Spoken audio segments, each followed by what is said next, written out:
Ba-da-ba-ba, ba-da-ba-ba. All right.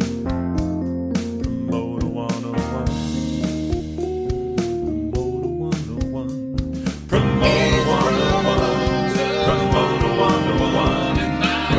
Promoter 101. Promoter 101. Promoter 101. Promoter 101. Promoter 101.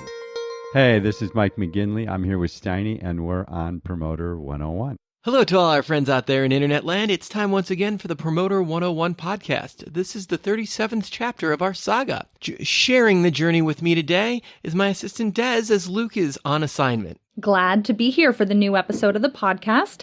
This week we pulled off a hat trick with our guests. First up, Steve Rennie, also known to the industry now as the Renman, talks about his days at Avalon Attractions, managing Incubus, and his own show, Renman Live. Then we talked to UTA's Rob Zifarelli about City and Color's current success and his views on the industry. As if that wasn't enough, we catch up with Kira Finkenberg about marketing the Hollywood Bowl season for Bill Silva and Andy Hewitt. Then, 3S Arts Space's Tristan Law joins us for 3 questions. And Billboard's Dave Brooks is back to discuss the news of the week. Feeling good about this week. Let's jump right into this, Des. Yeah, let's get right to it. It's Ari Herstand. I'm the author of How to Make It in the New Music Business, and I'm on Promoter 101. Catch Promoter 101 live on tour when we come to your town. Thursday, September 7th, Promoter 101 comes to the Western Arts Alliance in Seattle, Washington, featuring guests from ICM partners Andrea Johnson and the Triple Doors' Scott Jampino. Thursday, October 12th, Promoter 101 rolls into Boston, Massachusetts at the Berklee Popular Music Institute. We have some killer guests up our sleeves for that one. October 16th, the podcast will be recording live in Nashville, Tennessee. More details on that coming soon. If you want us to come to your town, feel free to ask your university bookers and conference organizers to bring the Promoter 101 podcast to your town for a live taping, or by emailing us at steiny@promoter101.net. Yo, this is Tommy Lee. Yeah, that T Lee. And you're listening to Promoter 101. Fucking turn this shit up, bitches.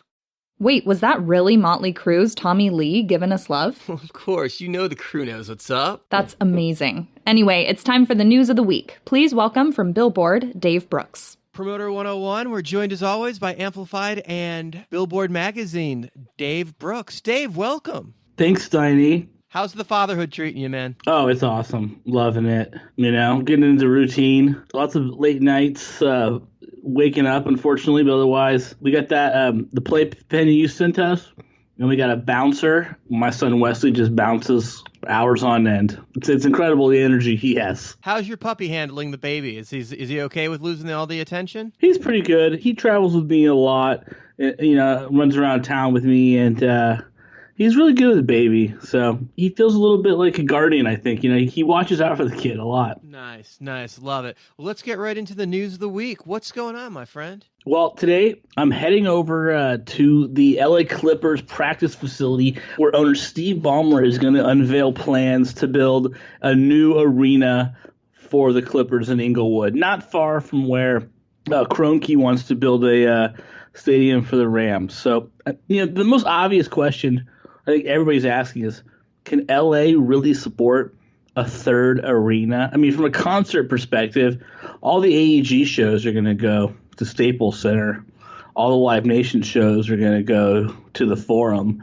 So, you know, maybe there's a few family shows and independent events that might go to this thing that Steve Ballmer is going to build in Inglewood. But, I mean, it's kind of a head scratcher for a lot of folks right now. Like, you know, if this really makes any sense other than, you know, Steve, who's, you know, is a billionaire, just doesn't want to play in somebody else's arena anymore. Doesn't want to kind of be second to the Lakers. Okay, well, I don't think it's as black as white as all AG shows will go to the Anschutz-owned facility, and all Live Nation shows will go to the MSG-owned facility that they're tied together with. I think you're going to see a lot more back and forth and everybody playing the right venue for their tour, as the right thing for the artist is going to prevail. If it's a jump ball, I think you push it to your home team, but you really see the artist wanting to play the right venues And breaking away from that is going to be paramount, I think, in the next stage of service of the industry. I think we're going to see more of the acts playing the right venue versus the venues that the companies are aligned with. Well, I think that'd be really welcome, and especially because it seems like right now we're in a period, at least in LA, where it is getting more segmented, and the Live Nation shows rarely go to Staples Center and vice versa. So, hey, if the act want to play Clippers Arena, then I hope they do, and we're going to find out more today about what this facility is going to be like. Well, and it's not just the black and white world, because you got Niederlander in that market that's a real player, and they pull off a whole lot of arena business. So it's never just a given, and there's a lot of guys that jump in and out of the markets. The Franks brothers play nationally. You see that stuff popping up all the time. I don't think you can count it out. I think there's room for many arenas in one of the biggest markets in the country. Yeah, I mean, I can definitely understand that. Look at New York. If you think about the greater New York area, you really got 4 buildings, 4 arenas: Madison Square Garden, Nassau Coliseum on Long Island, Brooklyn Barclays Center, and right across the river, we got the Prudential Center in Newark. So they make it work. So we'll see. It'll be very interesting to see what they have to say today about this new building. Competition breeds great business for everybody. What else is happening out there? Well, the ticketing world, we're seeing some more ownership moves and sales. It was some of the bigger players. Last week, kind of the last minute deal was announced between Pandora, Eventbrite, and Ticketfly. Basically, Pandora sold Ticketfly to Eventbrite, and they were up against the clock to get a deal done to bring in some financing from Liberty Media, which owns Sirius, which is now teaming up with Pandora. So we're starting to find a little bit more about how this deal is going to work. It's interesting because this has been kind of pushed as Pandora was taking a huge loss on this sale. Right. I mean, they paid $450 million for him like a year and a half ago, and they just unloaded him for like $200 million reportedly, right? Right. So that would be like a $250 million write-down, But we did a little digging into it. And what was interesting was the sale, when Pandora bought Ticketfly, back in 2015, they really only paid $335 million for it because a big part of the deal was their stock. And Pandora's stock took a huge drop a couple of weeks after the Ticketfly purchase was announced. It wasn't because of Ticketfly. It was because of some projections, a big lawsuit settlement, also a small dip in listeners. So, that deal was actually a quarter less than people originally thought. And it should also be pointed out that a big part of it was in stock. So only really about $198 million was cash. So the loss that they're taking now by selling it to Eventbrite kind of, in a fire sale is not as big as we originally thought it was. Okay, Dave, so festival season is in full blow as it is summer, at least as far as the industry is concerned. So who are the big winners and losers in the festival world? So one of the big winners this year is Bonnaroo and Live Nation, who just announced, this year's event had a 65,000 person attendance. That's a pretty big jump over last year, which was pretty anemic. This year, of course, they had Chance the Rapper, Red Hot Chili Peppers, they had a big opening day with U2, who did their only festival date for the Joshua Tree Tour. So 65,000, a lot better than last year, which was in the low 40s, not quite the high 80s, but still, pretty good.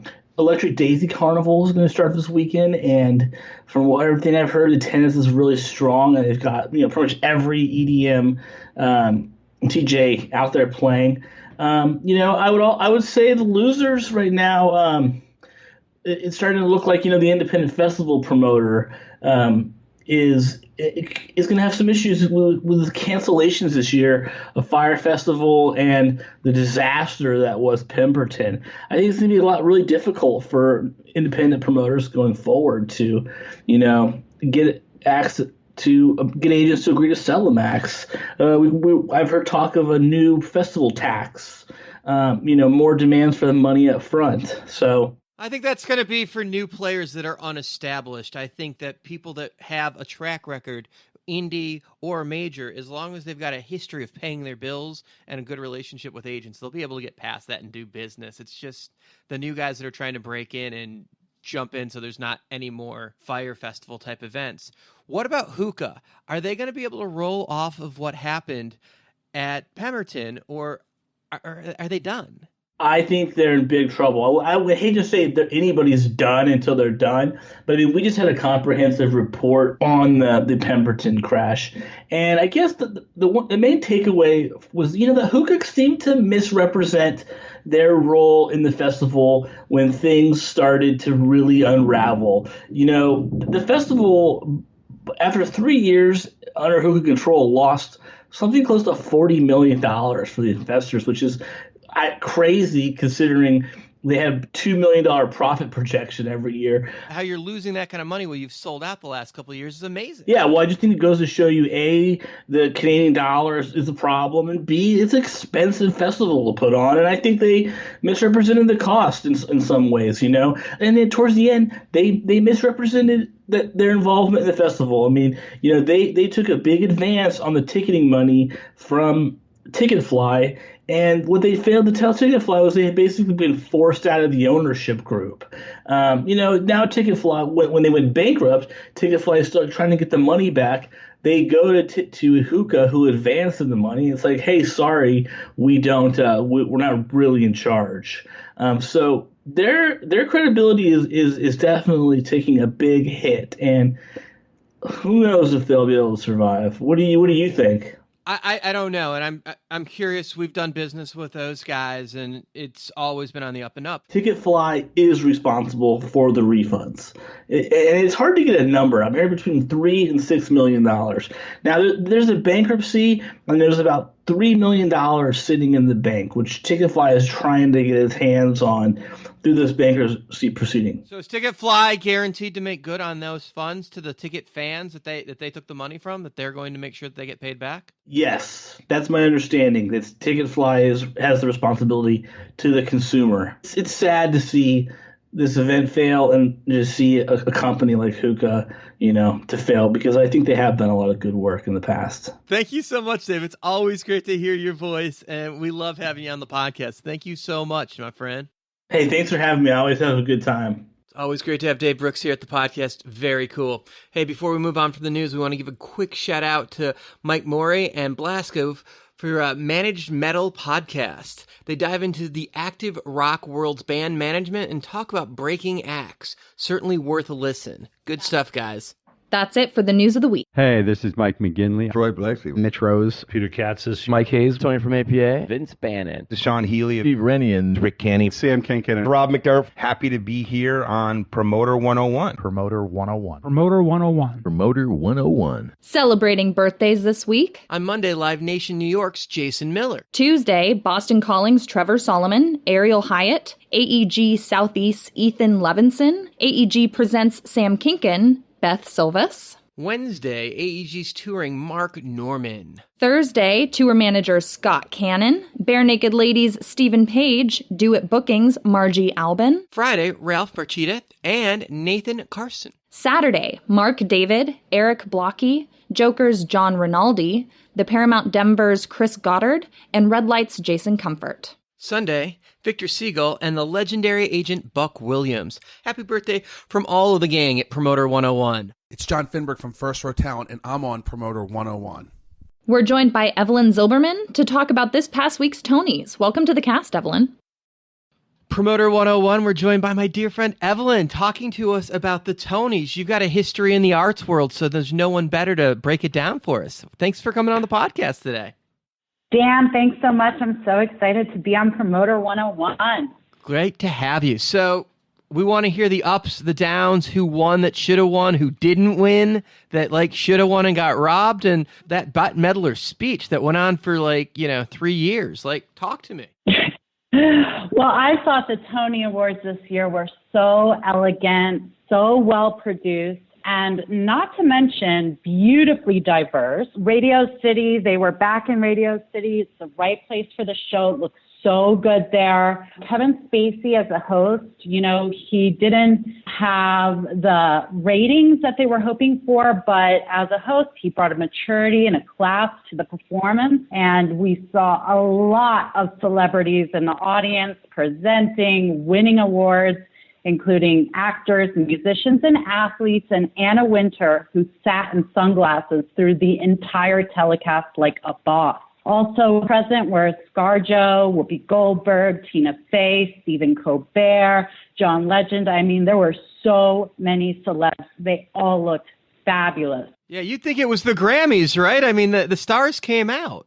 The stars came out, but they also, everyone looked really, really good. They looked like stars. Even the Broadway actors have like stepped it up in terms of fashion and red carpet appeal. And I think a lot of that was due to Anna Wintour, who really put a focus into how these people were dressing for the award ceremony. So is it true in your mind that to get real cred as an actor from your peers, you now have to do Broadway? It's like you can do all the action films and all the comedies on TV, but if you want to be truly respected in that craft, you got to rock Broadway now. Well, I think that the true actors, which most celebrities are, theater is just another outlet for them to perform their craft. So I don't know that people are really looking at it like they have to win a Tony to be a real actor, but we certainly love it as theater people to see celebs on stage and see them giving their all. Now, I didn't say you had to win a Tony. I said that you had to be respected. You had to hit Broadway, that you had to work that theater circuit. I didn't say you had to actually win anything. Like, yeah, I mean, it says you don't have to win a Grammy to be a great musician. It doesn't suck, but like, certainly there are plenty of talented people that will never win an award. True, very true. I think it's just another cachet. Maybe so. Maybe they are granted real actor status if they're performing on Broadway. I just think it's kind of full circle because the theater kids in high school were the nerdy kids, you know? So now they have a one night a year where they rule the network, man. They are prime time. They get to walk the carpet. They get to look the look. And, like, we're all paying attention. So what were some of the highlights for the performances for you of the whole show? Oh, I loved the performances from some of the newer Tony-nominated musicals. Come From Away had a really strong performance. That's about 9/11 when there were 38 planes that were had to land in Newfoundland in a small little town, and there were just as many people on the planes as there were in the town. So that was a really interesting performance. Sounds like a fucking downer. You know, you would think it's a downer, but it was really strong and engaging, and like there was a lot of hope coming from this particular number. It's really awesome. I think it celebrates the people of this city called Gander in Newfoundland and what they did to open their arms to all these people that were displaced in a time of real darkness in the United States. It was really, really good. The other kind of big showpiece was Natasha Pierre and the Great Comet of 1812, which currently stars Josh Groban. This show actually got 12 nominations and only won, I think they won one or two. So it was kind of an upset, but the performance is really strong. They're saying that it was Fiddler on the Roof on steroids, which is pretty true. I think that's accurate. And Josh Groban still has a career, right? So that's amazing. No one knew. It is amazing, and he's so good. He's really, really good, and people are still buying tickets to see him, so it's great. And then, of course, the Tony Award winners of the evening, the real show stealer, Ben Platt for Dear Evan Hansen. His performance with the cast of Dear Evan Hansen was awesome. It really blew the roof off of Radio City. He ended up winning Best Actor in a Musical, which is great. Benj Pasek and Justin Paul, who wrote the music for Dear Evan Hansen, they also wrote the music for La La Land. They've had a really big year of awards, and they also swept the awards show for the Tonys, so that's great. And then I really loved the Rockettes' performance with Cynthia Erivo and Leslie Odom Jr. They performed the quintessential New York song, New York, New York, in Radio City. It was awesome. What'd you think of Bette Midler's speech? That thing seemed to go on forever. Well, Bette Midler, we didn't get to see her perform at the Tony Awards, which was kind of an upset.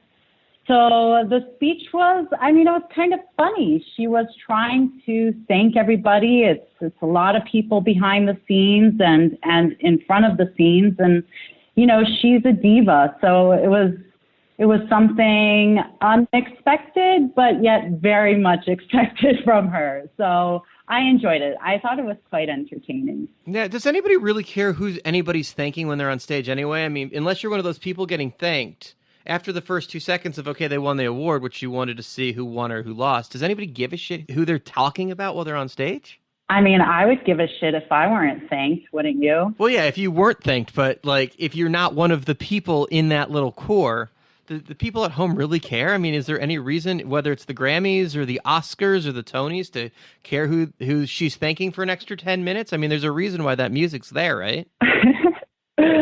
I guess so. I guess they don't care, but it's like you give those people that one little piece, that one little slice of time to say what they need to say. And I have to say the acceptance speeches this year were really classy, short, and to the point, except for Bette Midler. All right, so last year, obviously, the big winner was Hamilton. Whose stock goes up when everybody's going to New York this year as a tourist? What's the thing? Is it Groundhog Day? What's everybody going to go see after seeing the Tonys? It's Dear Evan Hansen. That's surely going to sweep up all the cash that's flowing through Times Square right now.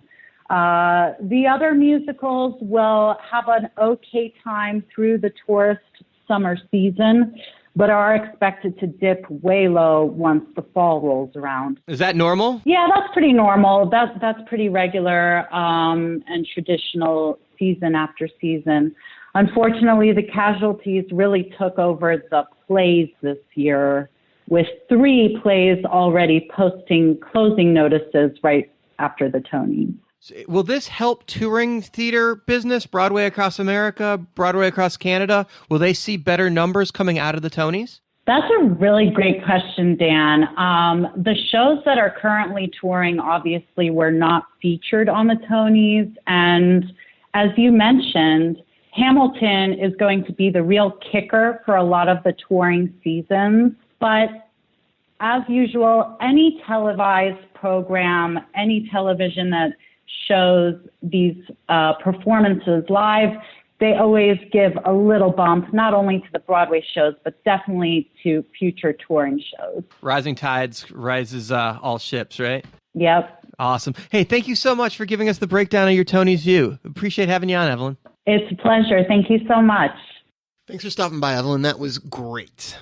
Hey everyone, this is Cindy Leinott, Bruce Solar, Ali Spagnola, Ari Herstand, J-Bo Lewis, Michael Yerke, John Meglin, David Ritz, Larry Butler, Andy Gould, John Finberg, Kira Finkenberg, Jonathan Shank. You are listening to Promoter 101. Promoter 101. Promoter 101. Promoter 101. It wouldn't be Promoter 101 without the tweets of the week. Let's see what Dan said this week. When you learn about the backline needs after the show confirms. Yeah, it's an old Asian trick. You gotta watch him every step of the way. That amazing feeling you get when someone asks you about an artist you are no longer involved with. Yeah, it's painful. We all lose acts. They all move on from time to time. But that's always a tough pill to swallow. When someone who literally works a third of the hours I do say we could all be more dedicated to our jobs. Hashtag Promoter 101. Hashtag I agree that you could be.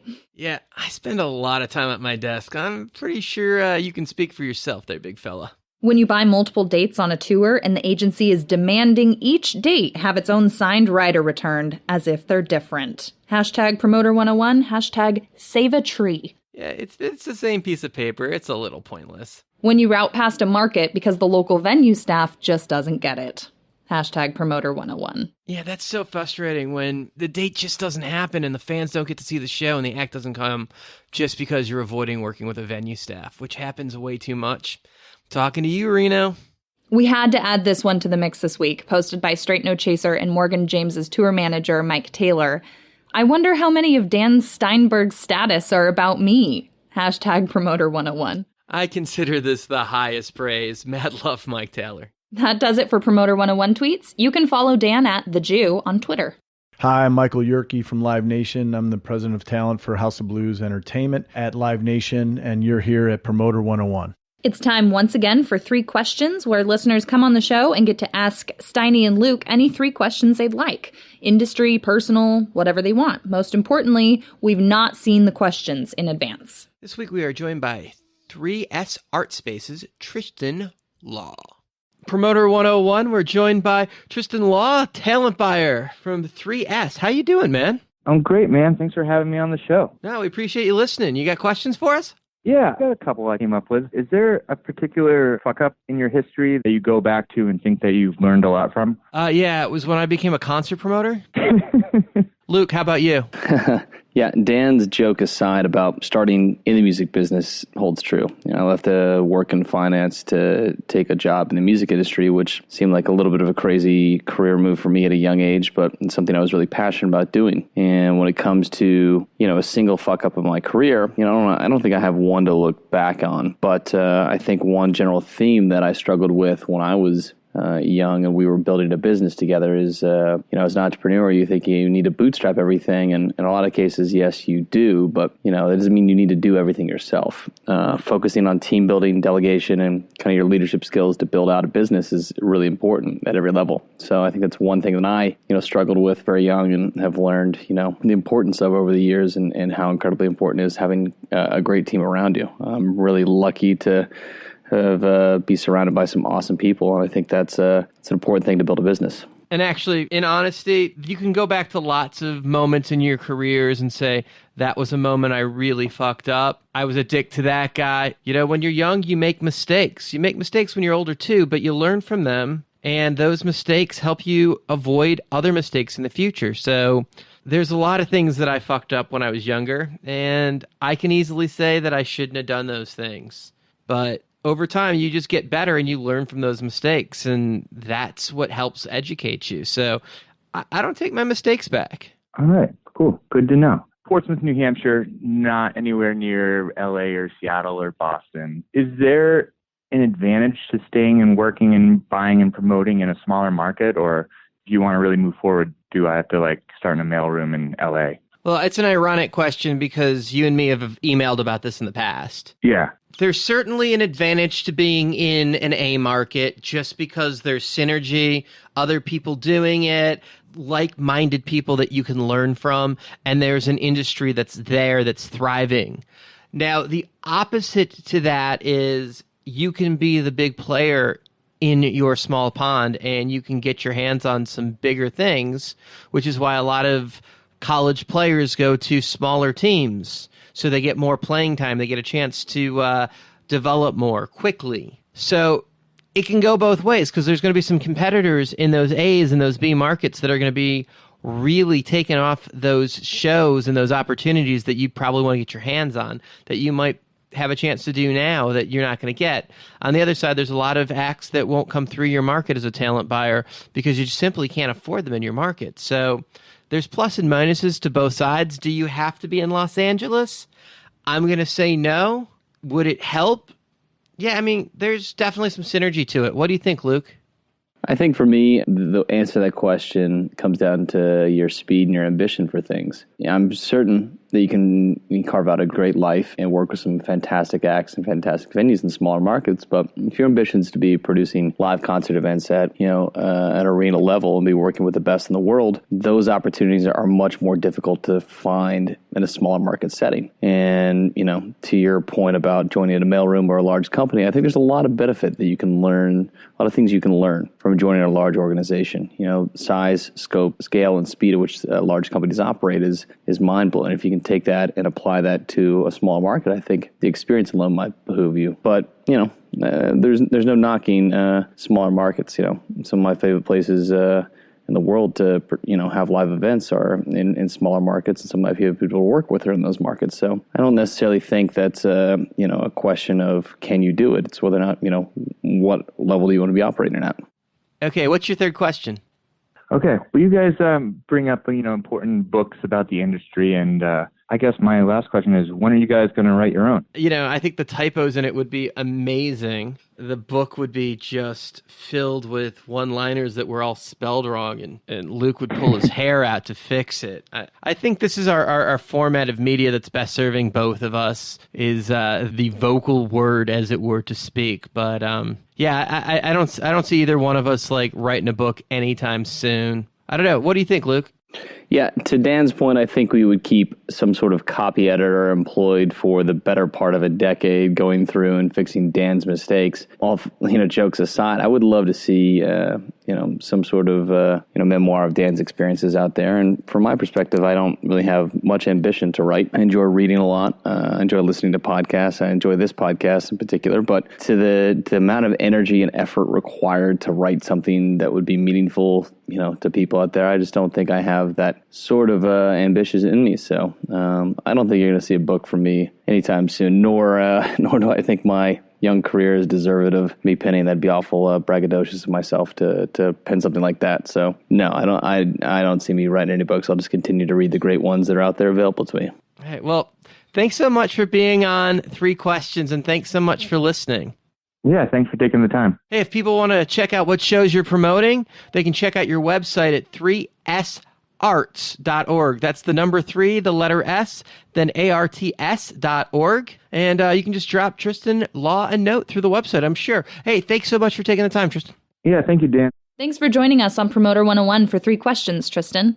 If you'd like to be asking us the 3 questions on an upcoming Promoter 101 podcast, please email us at steiny@promoter101.net. Hey, this is Rob McDermott from Mad Mac Entertainment, and you're listening to Promoter 101. This week, Dan sat down for a one-on-one with Steve Rennie, also known to the industry now as the Renman, and talks about his days at Avalon Attractions, managing Incubus, and his own show, Renman Live. Promoter 101, we're at the Sunset Marquee with legendary manager Steve Rennie, the Renman. The Renman. Looking forward to turning tables on you. You're always doing the interviews. This is a fun turn to the table for me. I'm happy to have Mr. Steinberg do all the work and my chance to be the singer in the band with no conscience, no work required. Well, let's talk about that for a second. So everyone knows you as a manager. You've broken bands and taken to the arena level and kept them there, which is the trick. But your days as a promoter aren't often talked about, but you started at Avalon, right? I did. I was thinking about it the other night because I went to U2 for the Joshua Tree Tour, which was kind of fun to go with my 2 sons and my wife. My sons are 21 and 23 now. It was a good chance for them to see what a big rock machine looks like, because certainly on the rock side of things today, I don't think there's anything comparable to that. But it reminded me of one of my finest moments as a promoter when I worked at Avalon Attractions with Brian Murphy, the Murph. I'll never forget the original Joshua Tree Tour stadium tour was at the Coliseum in L.A., and the extent of their production at that point was a big, huge white backdrop. So they had a big stage with just a white backdrop, no video back in those days. To do video would be like going to a drive-in theater, because you'd have to do something well, similar 30 to that years at that ago point. Wasn't as pervasive as it is today, and would have been valuable for customers at the back of the room back then to actually see Bono's face rather than what from the back row at the Coliseum or the Rose Bowl looks like a marionette show. Well, there was certainly a production issue that they hadn't figured out yet, because now the screens are built through blow-through mesh. That the wind goes right through them, opposed before it became a big sail. Yeah. Well, I think it speaks to the state of the art and technology and the impact it's had on every aspect of our whole world, but in particularly true in the music business. The moment I remember of my concert days, and it was really a highlight, is there was a little area off to the side of the stage, like a riser, and Brian Murphy and I were standing there, just the 2 of us, and there was 80,000 people. And back in those days, the stage was set up at the peristyle end, where for the folks that haven't been to the Coliseum, it's where they light the torch for the Olympic torch. And so there's about 110 steps coming from the backstage area, which is the top of that peristyle area, down to the stage. So Murphy and I are there watching, and the tour manager or production manager flashes the flashlight on the steps. And so you see this one little lone light, and the band guys coming down, and slowly but surely the people on the sides pick up on it. And then they launched into their show. And at that point, they were young guys. They were really just approaching the height of their game, which if you're in the music business, that's the payoff. When you see a band at the height of their powers, when they're breaking, when it's still brand spanking fresh and new and everybody's fired up. You're in at the early legit cool moment. Oh, we were the 2 coolest guys in the building, just the 2 of us. As far as I was concerned, all I'd argue 80,000 that the Edge going. and Bono were the 2 coolest guys in the building. Well, they weren't on the stage yet, Dan. But yes, they were. But we were certainly the two coolest civilians in the house, or that was certainly my impression of it. It was kind of fun to reminisce because I have a picture in my office for years of the full Coliseum and the torch that Brian Murphy managed somehow to get the Coliseum to fire up the torch. And so it was a pretty spectacular rock moment, and accompanying that was a picture of the whole Avalon crew with the band. And back sign of the times, I was wearing a coat and tie. And while I might have looked respectable, I can assure you that there were probably not so respectable things in my pockets back in those days. But it was a chance to go down memory lane a little bit and remind me of my days as a promoter. Okay, and Avalon was a much bigger promoter. They had LA, and while Golden Voice existed at the time, they were really a club promoter. They were the punk promoters. They were the promoter of some of the untouchable bands back in the day. They'd be like GBH and Stiff Little Fingers, Oh, yeah. Agent Orange. Oh, yeah. The first show we co-promoted with them was Black Flag at the Hollywood Palladium. And for anybody that's seen Henry Rollins on the History Channel or any of these cable shows that he's done over the years, he still looks a little scary and intense. Back then, it was... The word that comes to mind is fucking frightening, okay? And there was it was kind of an ugly scene backstage, and there was like a little riot going on outside, and we had the LAPD helicopters, and there was a big guy that worked at the backstage door called Fred Bailey at the Palladium. And some kid had gotten up on top of the Palladium and taken one of these hard plastic racks that they put glasses in and shoveled them through the industrial strength dishwashers. And so some kid thought it'd be a fun idea to toss that thing down on Fred Bailey's head. So I'll never forget, he's walking into the backstage area bleeding and saying, "Who booked this fucking show?" And I think I made a left turn and exited the backstage area without... Not the coolest guy in the building that night. Without any comment. But it was a wake-up call. So they were like the promoters of all the outlier bands, but it was a good chance to... We had fun working with those guys. And the irony is now Brian's office is 2 doors down from Tall to Well, irony, maybe not so much irony. I think it speaks to if you're working with good people, right, and you have some similar interests, and we certainly did. They liked music. We liked music. I had Paul Tillett on my web show way back when, and he, in a nice way, said that, we were the easy guys to hate for Golden Voice, but the truth is we were a likable bunch, and we got on well with them. And the original founder of Gary Tovar of Golden Voice was a legendary guy in the business and loved to smoke weed, and so he made it very friendly backstage. And we, of course, wanted to be friendly. There's a full Gary Tovar story, so loving to say weed is maybe the lightest possible way to put that. Well, he was an entrepreneur in the weed world long before it was fashionable or legal. If you get a chance while you're listening to this, maybe Google Gary Tovar's name, and there's... Legendary rock character, though. Great Wikipedia page, but he broke a lot of acts that may not have broken otherwise. Yeah, and whether he was cleaning up money or whatever, it didn't matter. Sweetest guy, too. He's so lovable. He was an awesome dude. He was an awesome guy. I loved Gary Tovar. So your promoter days, what takes you from the point of changing from being a promoter manager? What was the catalyst? That's an easy one. When I started in the business, my particular niche was Avalon had been promoting all the big bands that get played on KMET and KLOS, were the two big AOR, which is called album rock stations back in the day. And at the time, K-Rock was kind of the outcast radio station, and there was something called New Wave before it was called alternative music starting to happen. And the truth is the big promoters weren't paying much attention to it, so it gave me a chance to find a way into the business, on acts that were uncontested until they started becoming bigger. So I joined up Avalon, after promoting on my own a bit, and it was a great experience because we had a bunch of experienced people around there that could help teach me the real business of how it was operating, and I had a little niche that I was working, and so it was a good chance for me to work with some pros and to do what I was doing anyway, but all of a sudden phone calls were getting answered and venues were available to me that weren't previously available. So it was a great way to start. And Avalon was, I'll never forget my days at Avalon. It was, in many ways, it was the best part of it. But when I was working there, I got a chance to meet so many managers over the Especially time. being in an LA market. Yeah. Even if managers weren't living here, they were going to cover those shows. Everybody liked coming to LA. So my particular thing was all these English bands, right? And I went over to England quite a bit. My mother worked for an airline, and so I got tickets for $100. And I remember going to Brian Murphy and say, hey, Murph, how about,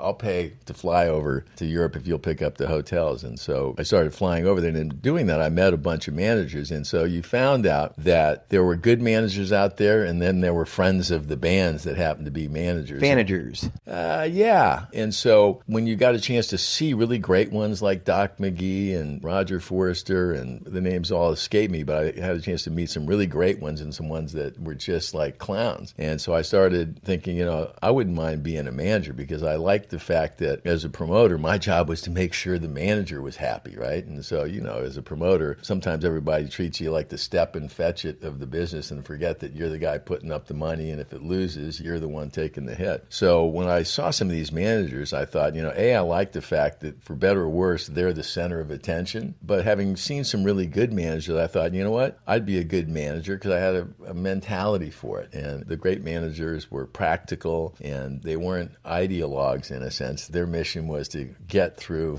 this thing, right? And so that's what got me to start thinking about being a manager. And while I was at Avalon, we actually started a management company and signed up a couple young English bands. But was that under you? It was all me at that point. And I think the truth be told, if you probably asked Brian Murphy or his partner at the time, a guy by the name of Bob Geddes, I think they were indulging their boy, Steve Rennie, and also thinking, well, if we could get our hands on a big band, that would be great. Unfortunately, I learned that when you're starting with young bands, there's no guarantee that they ascend to arena level, even though that's what I'd grown up looking at, arena level bands working at Avalon. And so ultimately, I think I wound up going out on my own as a manager, because Avalon said, hey, Steve, this has been fun, but we need you to go back to being our promoter guy. And for better or worse, I just said, you know what, I'm going to leave and start managing bands on my own. And I did. Seems like quite a trip, my friend. Well, the first round of it wasn't so great. Managed a bunch of cool bands and learned very quickly that the difference between cool and paying the bills can be miles apart. And that first round of being a manager ended with me developing a bunch of great relationships with record labels. And the truth is, as a promoter, my experience with record labels and record labels execs was them handling me for passes or parking or some kind of diva-esque,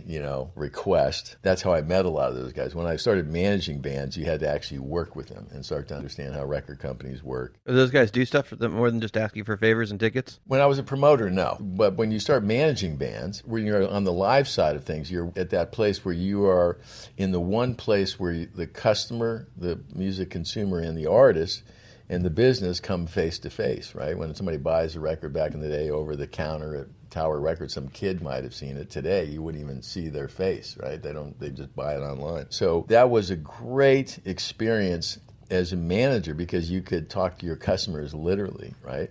But to get to that point, you had to be able to manage and tame and navigate your way around this machine to make things happen. So that was like the next step. If there was a education part of the music business for me, today there's so many colleges and places that are teaching the music business, but I still contend that the way to learn is by doing it. You can't read a book about the music business and learn how to be a manager. It's just I don't give a shit if you're fucking Harvard or Berkeley or Full Sail or any of these fucks, you know what I mean? But you've taken your turn at guiding that a little bit and mentoring in the bigger possible sense. You have a course online now, and you have your Renman Live, which is a podcast format that you've turned it into, but it's a video show as well. It was like the Tonight Show for a while that you hosted once a week, and it would be live, and you'd take questions in the air, and it was really something. I got to come in and sit in on one of them, but to watch you guys do the production on that, this is amazing, because with the podcast, we get to pre-record everything in segments and then edit them and put them together over time, so we don't have the chaos that you guys have, because you had a full staff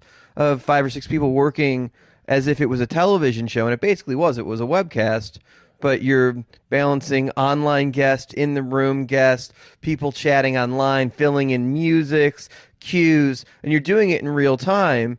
And I've done a couple of the podcasts live at some of the conferences, which is essentially kind of the same thing, but we don't have the tech elements of like keeping the live audience like clued in with the questions. So I get a little bit of the chaos, but you have the extra bit of it while you're doing those shows, and you could really see it in real time. That is a hell of a thing to produce while you're starring and hosting. Like, that was really something you put together. What drove you to do that? Well, probably ego in some way, if I'm being honest, in my own inner ham. But I certainly, as it was pointed out to me multiple times by smart people, it was certainly the toughest way to do it, the most stressful way to do it. And it was, I guess, in some ways like a TV show. We certainly, we had 4 cameras, we had switching people, we had people taking questions on the chat rooms, and also people phoning in. That said, while it was incredibly stressful and way too expensive to do, it was a lot of fun because when you talk about learning the music business, right? I never, there were people who go, well, you're kind of an educator. I go, wow, I don't even feel comfortable with that idea of like the professor, right? But it was how I learned the music business was sitting on the couch in meetings, and many times just being invited into meetings in my early days by Bob or Brian. It was just like, sit on the couch, and if we want you to look smart, we'll ask you a question. But soak it in. Soak it in, right? So, and that was the best way to learn the music business. So I think what people liked about the show, from what they've told me over the years, it was the kind of informal, almost the feeling like they were sitting on the couch with Dan Steinberg and Steve Rennie talking shop. And so for me, when I started the whole show, that was in its simplest form. That was my way of saying, okay, I'm going to invite you into my office. And instead of all you fuckers crying about you can't meet anybody in the business, how about you man up or woman up and call in, ask the questions. They right here. I remember some kid calling up and Troy Carter's on. He goes, is Troy on? And I'm going, dude, yes. What's your question? Come on. What kind of question is that? Okay? Yes. Now's your chance. And some people were great and some people would kind of clam up. But over time, that live element, to get to there was stressful and expensive and all the things that you talked about. But the payoff, even with my guests, when they would all sit in there and they'd all come in my office and go, geez, God damn, Ron, this looks pretty impressive. And because I know in their mind's eye, they were thinking this is Wayne's World and I'm going to do a solid for my buddy Rennie. Right. But almost everybody that walked out of there said the same thing you did, which is, dude, it's like, fuck, dude, you didn't tell me this. I told you I wouldn't embarrass you. And so, yeah, this is my rock show here, and we're going to do it like a big fucking arena rock show, not some, I don't want to be a club act, fuck. There's some things that are extra stressful about being live, too, because we work in an industry where shit doesn't happen, some shit doesn't work, and you got big-time people sitting there going, geez, what the fuck? Well, on top of that, when a meeting happens that has to happen, and the interviews are fun for people, but they're completely expendable for them. So you had one person no-show, and I won't mention any names, but he stiffed me twice, and then kept saying, hey, when are we going to schedule this? And I'm going, we're not going to. Once is an accident, like things happen. happen. Second time Twice is fuck you, and the third time is you're an asshole if you go back there, and not a smart one either. Well, yeah, it's funny, but doing it live would terrify me because some of the bigger gets are the guys that that any second they may have to reschedule on you. Yeah, but I got to tell you, what's amazing is everybody showed up. I had a few people say, well, I only got an hour, I only got this or that, and we wind up going for an hour and a half. And as you know, it was like there was no time limit. It was kind of like me sitting in there watching the band going, okay, everybody's had enough tonight. Or, we're rolling. Let's do another song. You know what I mean? It's like the Dead. All right, this is free space. This is jam space here. Was that even some of the people that started off a little nervous about it, once we were 5 minutes in, it was literally like them sitting in my office having coffee, and people would go, Steve, can I say fuck? Fuck yeah, you can say fuck. You say, yeah, I don't care. It's freaking internet, for Christ's sake. Obviously, that lends to how comfortable you got at making your guests comfortable. Yeah, and a lot of them were friends. You and I met through the show, but you can't be in the music business, in show business, without having some sense of who your business guests are that would be great guests, right? They don't necessarily and you must have gotten a lot of people reaching out that wanted to be on the show that you didn't think were worthy. Maybe a couple people reached out to me, and I think it's one of the reasons why I haven't done Renman Live. One was the expense.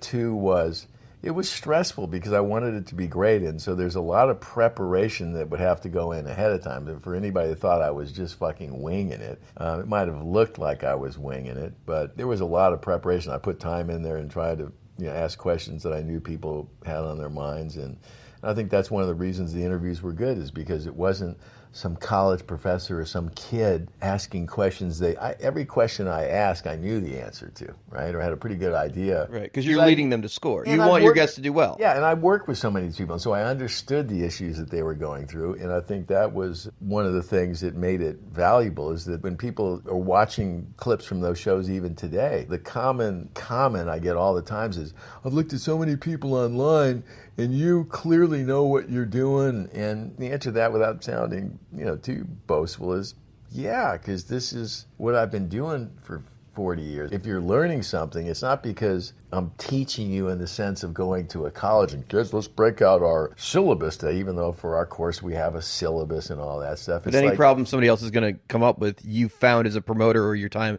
managing Incubus. I'll say this. I would never say I've seen everything, but I've seen a lot of stuff. So when you see it a lot, I go through this now with my oldest son, who's now tour managing a young electronic act called Weathen. And we have the best relationship we've ever had now because we talk as music professionals. So there's hardly a day that goes by that my son will call and go, Dad, so here's the situation, man, and this guy, fucking idiot, blah, blah, blah. He's way too much like his old man on the opinion side of things, but he's learning to sit there and do what I did and had resources, which is call up somebody and go, so Doc, when you're fucking dealing with fucking Bon Jovi and the guy wakes up and goes, who booked this? What the fuck do you do? Or Doc, what is, being a manager all about? And great story, true story, Doc McGee, one of the greatest lessons, I ever learned about being a manager. I remember we're backstage somewhere. I said, so Doc, what is being a manager? Let me tell you something. And Doc, let me tell you something. It ain't about getting the fucking M&Ms. It's not about putting KY jelly in the fucking goddamn rider. I'm not picking up anybody's fucking laundry. He said, it's one or two big things a year, and I don't even know what the fuck they are. He goes, but if I get those right, everything's working. And at the time, I thought he was just being flip about it. But it turned out to be some of the most sage advice out there for the managers out there, that when you get through past the learning phase of the band, you actually start to have some success. It literally is one or two things a year. Like, okay, talk the band out of breaking up, okay? Which is a biggie. That's a big one if you're in the management business or if you're in the band business. The client right? that's actually working is a client that's bringing in revenue. And they're not always going to be happy all the time, and they're not always going to be happy with the person that's highlighting the things that we could do better. But I would think about that so often when I would look back over a year and think, what did you do this year, Steve? And it would be something really like, okay, the band thought they wanted to break up, managed to head that one, or put the cork in that bottle for today, knowing that the cork would pop out again somewhere else on them. That was tomorrow's Steve's problem. Today's Steve just needs to keep the band together. Tomorrow's thing that would pop up, right? And the other stuff, getting the band out on the road, you hire a professional crew. And for me, I've never been, I don't want to say I'm not a detail person, but I'm a big believer in the big picture of things, right? If I hire a production manager, hey, Eddie, there's your number. Oh, I need this. Ed, that's the fucking number. I need you to make the band look like fucking 80 grand for 45 grand a week. Make it fucking happen. And by the way, job. You are the captain. I ain't going through the fucking line item by line item. I'm not going to ask you what the fucking rigor. You hit that fucking number. We're good. Okay, and we're good to go. And let me tell you something else, Ed. You beat that number without ever stealing from the band and we all know how there's little funny places to rebates or what have you, right? Whatever, right? We won't bust anybody's balls here, right? You bring it under that number, Ed, and now you're going to get a fucking bonus in all the other crew guys, but I'll tell you privately, you're going to get the biggest bonus. So, you know what, dude? Make it fucking happen. I'd sit there with the lighting guys. Hey, lighting guys, one request tonight. Could we make sure that everybody in the back row can see our very handsome singer tonight? Well, Steve, the band doesn't want to have lights on them. Let me review that again. Can we make sure the person in the last row feels like he's part of the fucking gig tonight, too? And at the end of the night, nice job, Mr. Lighting Guy, sound guy. Can we just make sure that the singer sounds really great tonight? Got it, Steve, done. And that was it. I'd sit out there and smoke my cigar or whatever and have my margarita delivered. And at the end of the set, it'd be, nice job, where's the van? And that's the extent of being a manager. Would have had to do some preparation and be able to pick some people that could make sure that didn't come back to you. Now, as a manager that was a promoter, I'm sure you have a lot of empathy for promoters when shows aren't selling. You think it's going to be bigger. The past tour was bigger. We went big. It just wasn't there. When a reduction request comes in on a show that you truly believe the promoter did his job, what do you do with that from the manager point of view? Show me what the other side of the table Okay, is. well, having been on the promoter side of that a number of times over the years. And I'm not saying somebody that didn't do their job and phoned it in, somebody I that get you the really question. know promoted the show that you believe I in. get the question. Having been a promoter, I understand intimately, what's supposed to be happening. Because I know you've got a budget, but at the same time. But the truth is, in the whole time that I managed Incubus, and they were probably the best example because they had some success in it. As part of a long career, you inevitably have some ups and downs. Without going into great detail, we had one tour after a very big tour that didn't do that great. So here was my typical rap to my promoter buddies who always expected me to act like a promoter. The first thing I told them is, I said, let's be clear on this, okay? You're the promoter and I'm the manager. Okay, so let's make sure we're clear there. Okay, I'm going to take care of the band. As a promoter, the best answer you can give when something is shaky is no. And if you can't fucking man up for the no, and you decide that you got to have this 250 or 300 grand because I can't let the other guy have it, I will not bail you out on that. I'm not going to be your conscience, okay? So there will be no crying towels handed out on the Incubus account. If you're in for 250 and that's your idea, and I say, you think about this because there's no crying towels, and you say yes, then you've cooked your own meal there, and I'm going to make you eat it. That said, we had one tour that didn't do very well at all. We had a promoter, big-time guy now, whose name shall remain nameless, but if he watches your podcast, he'll know who I'm talking about, that signed up for a big number on a couple of dates where I even called him and said, I want you to think about this over the weekend, okay? Because if you say yes, because I got offers from all the promoters here, right? And I'm not going to be your conscience. I don't need you to do it. If you are saying yes, you're in. So they call me up, they go,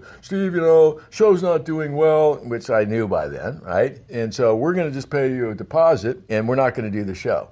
And I told them nicely, go fuck yourself, right? That's not the deal. They go, well, it's standard industry practice. I said, that may be standard industry practice on your end. And again, I'll leave out one of the people here. I said, but you and I have discussed standard industry practice in your inkling to steer away from standard industry practice previously. With regard to this one, the band's going to be showing up and you're going to be paying us. Another genius goes, well, you're going to embarrass the band. I said, that would be my problem about embarrassing the band, not yours, right? So you're going to pay. Now, as that was happening, we were doing a whole bunch of shows with Live Nation, so I knew, having dealt with promoters, that if I gave money back here and folded early on, the other guys were going to fucking be looking in there waiting to see what he's doing. In the same system?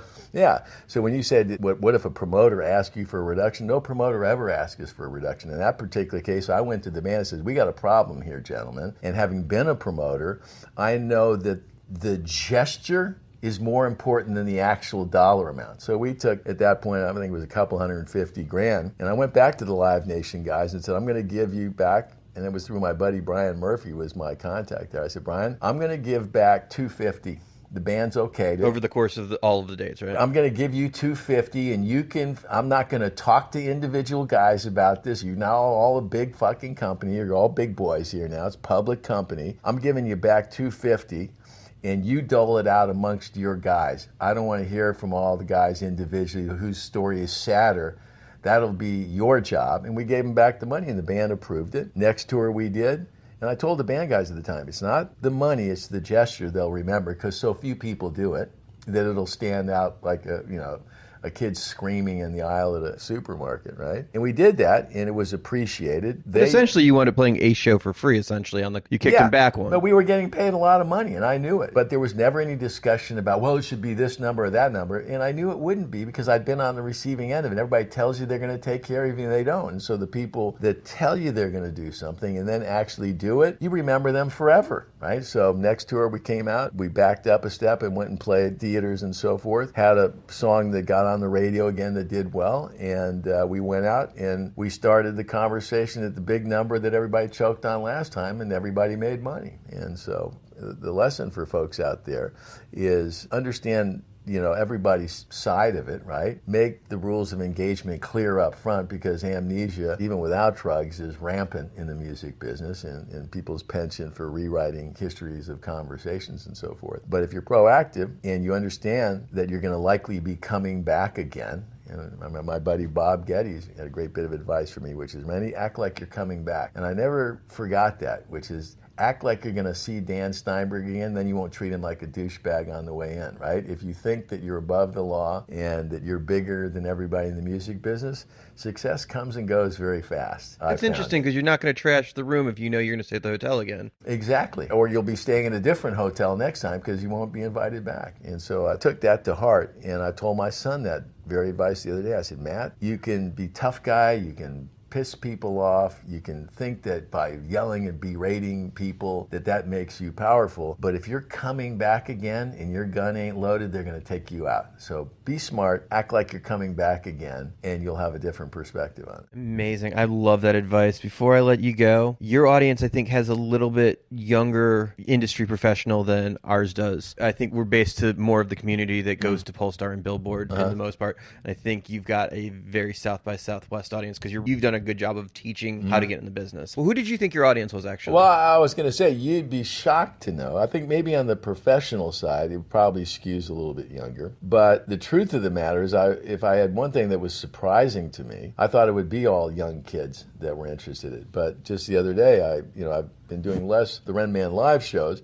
but doing more one-on-one stuff where I've made myself available as a mentor, right? You pay me, I got this course for $100. If you just want to watch 150 videos, it'll be better. I'll say it. If the guys from Berkeley were sitting right here, it is 10,000 times better than what's being taught at any school in America because it's the voice of an insider and the voices of 150 other insiders that don't have the time to go to a classroom and, quote, teach the music because they're too fucking busy doing it, but they've shared all their insight and wisdom with people. And that's what makes it powerful, because networking, you know this, Dan, if you want to succeed in the music business, you got to network, right? But here's the point I was leading up to. The internet has created this false sense that anybody can get involved at any time, right? So I've had 50-year-old guys say, hey, man, I want to be a manager just like you, Steve. And I'm thinking, well, that's flattering on some levels. But I said, you asked me a question because I presume you wanted an honest answer. The part you're skipping over is that Steve Rennie started when he was 25, so by the time I was 50, I had 25 years of high-level experience, right?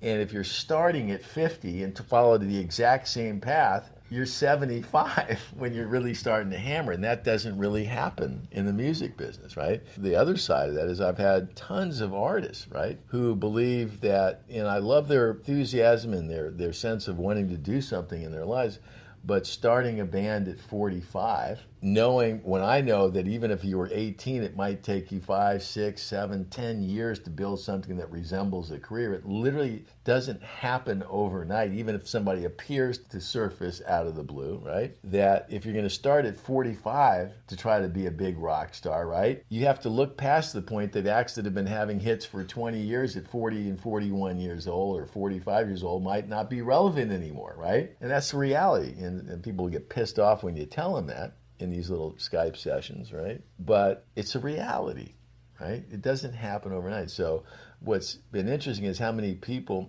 think that because they can put their music on Spotify, because they can put their music on YouTube, that somehow they're on the same playing field as Beyonce. It's just not true, okay? So the internet has given this false sense that I can compete, I can be indie and be big. I was talking to somebody the other day, a person that was a little bit older and had a whole ton of baggage, had kids, couldn't tour that much, admittedly wasn't great at networking. They had loaded themselves up with so much baggage versus the 18-year-old kid that wants to go out, dude, I just want to get a tour bus, right? That it made it impossible. And so that sense of like false, like I'm on the same playing field, I think bums some people out at the end of the day. And I know I've bummed out some people by giving them the reality, which is, this is what it is. So if you can start at 45 with all the baggage you just laid out to me and become a big rock star, I'm not going to say that it's not possible in the music business. I've watched some seemingly impossible things happen. But if I'm the betting man in me, the experienced man in me says, you know what? If somebody asked me to bet on that, I wouldn't bet 10 cents on that outcome. But I'll wish you the best of luck, and I'll also tell you that if you're serious about it, here's the reality of what you need to be thinking about. And if the reality of the music business bums you out, join the club. Right? It's bigger than all of us. There's certainly a lot of no's that have to do with this industry because the borders to entry suck and the competition is amazing. Well, see, and that's what I think artists forget sometimes, and for the artists out there that are dreaming about doing something big, if your goal is to be one of the biggest stars in the business, whatever genre you choose to work in, right? You have to accept the fact that you're competing against the best of the best, right? I play golf all the time, and I have 14 clubs in my bag, just like Tiger Woods and Ernie Els and Rory McIlroy, and pick your favorite golfer, right? But we're not equal. And when you compete at whatever level you compete, I played in a golf tournament yesterday to try to qualify again for the Southern California Senior Amateur Championship, and I'll try to qualify for the amateurs and the ones that don't include, it's not just old guys, it's young guys, 18-year-olds that bomb the ball, right? And when you're in that competition, they put a score on the board. And yesterday my score sucked. And all I could do, well, last year, I played with a guy who I'd played with last year. He goes, last year you played great. I said, last year, yesterday doesn't matter. Today, the flag was up, and the number by Steve Rennie said 83, and the number to qualify said 77, which, by the way, was pretty fucking high.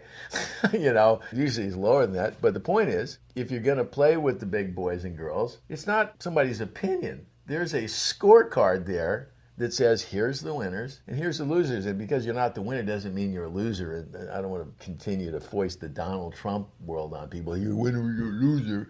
It's not quite that simple, but you're competing against the best of the best. If somebody's got great talent, a great manager, a great record company, access to all kinds of resources, and you're some person that's got 10 grand to spend, it would be like getting into D-Day and walking up on that beach, and not only is everybody shooting at you, right? You don't even have a fucking gun. You're going to yell at them, go, dude, stop it! That's probably not going to work. Before I let you go, I want to ask you about the international business. Because managing an act in America is one thing, but you had Incubus for the world. When you book a band, sometimes you don't have the whole country, but when you manage, you normally manage the whole world. In this particular case, you certainly did. Doing international business and going from being a U.S. promoter that dealt with shows pretty much on the West Coast, and then switching over to management where you had to do an international business, was there a serious learning curve too? No, it's the same fundamentals wherever you go, right? So if you want to be a successful manager and help build a great live business, I can tell you the next most important person in that mix is your agent. And so the agent's still going to call the promoter, whether they're in Taiwan or whether they're in Chile, whether they're in Germany, whether they're in Australia, it doesn't matter, right? They're still going to sell tickets, and you're either going to cover the expenses or you're not. Where there's a bit of a difference is when you go to different countries, there's some cultural differences. When South America now has become a fully developed concert business, right?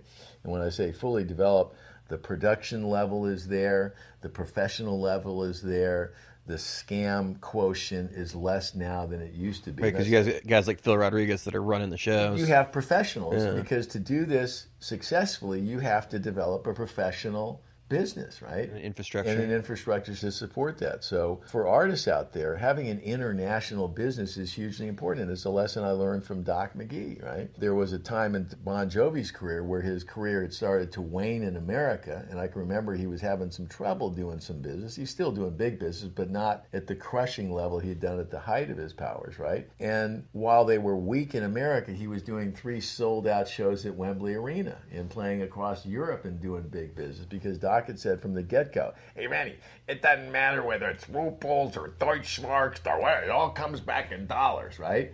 And I remembered that, and I had some interesting discussions with the Incubus boys as we were building our international business.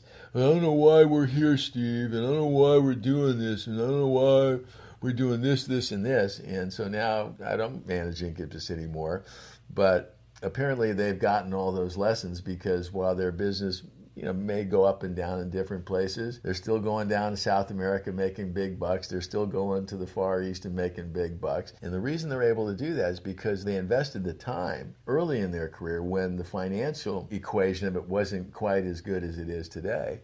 And so they have a big live following around the world. And if you're a band, there will come a point where the hits stop. But if you've got a bag full of hits, witness U2 the other night, and my friends in Incubus certainly had a bag full of hits, not as big a bag as U2, that was more like a suitcase of hits. They can play those songs for the rest of their life because those songs are snapshots in the fans' mind's eye for their life. I can still remember exactly what was going soundtrack on of their lives, in yeah. 1972 when I saw the Rolling Stones for that. I can't remember who I played golf with this morning, but I can still remember sitting with my 7 buddies at the Rolling Stones watching my friend's hair catch on fire because he spent too long over the hash pipe, you know? It wasn't paying attention. Awesome. Steve, thanks so much for taking time and talking to us. Rennie has been a friend and a mentor for the past 5 years. Really just love his views on the world. What a great guy. This is John Schultz. I'm Windish. Charlie from Crescent Ballroom. Craig Newman. Dave Brooks. Dave Chumley here. Dave Ratner. John Holiday. Ted Bicknell. LX. Imong Shah. Elliot Lefkoe. Gerald B. Henley. Harlan Fry here. Jack Ross. Jason Miller. Jeffrey Fox. Joe Escalante. Blair LeBlanc. Martin Atkins. Neil Dixon. Nick Farkas. Paula Palazzo. And I'm on Promoter 101. Promoter 101. Promoter 101! This week we caught up with UTA's Rob Zifarelli, talking about City and Color's current success and his views on the industry during our current trip to Canadian Music Week in Toronto.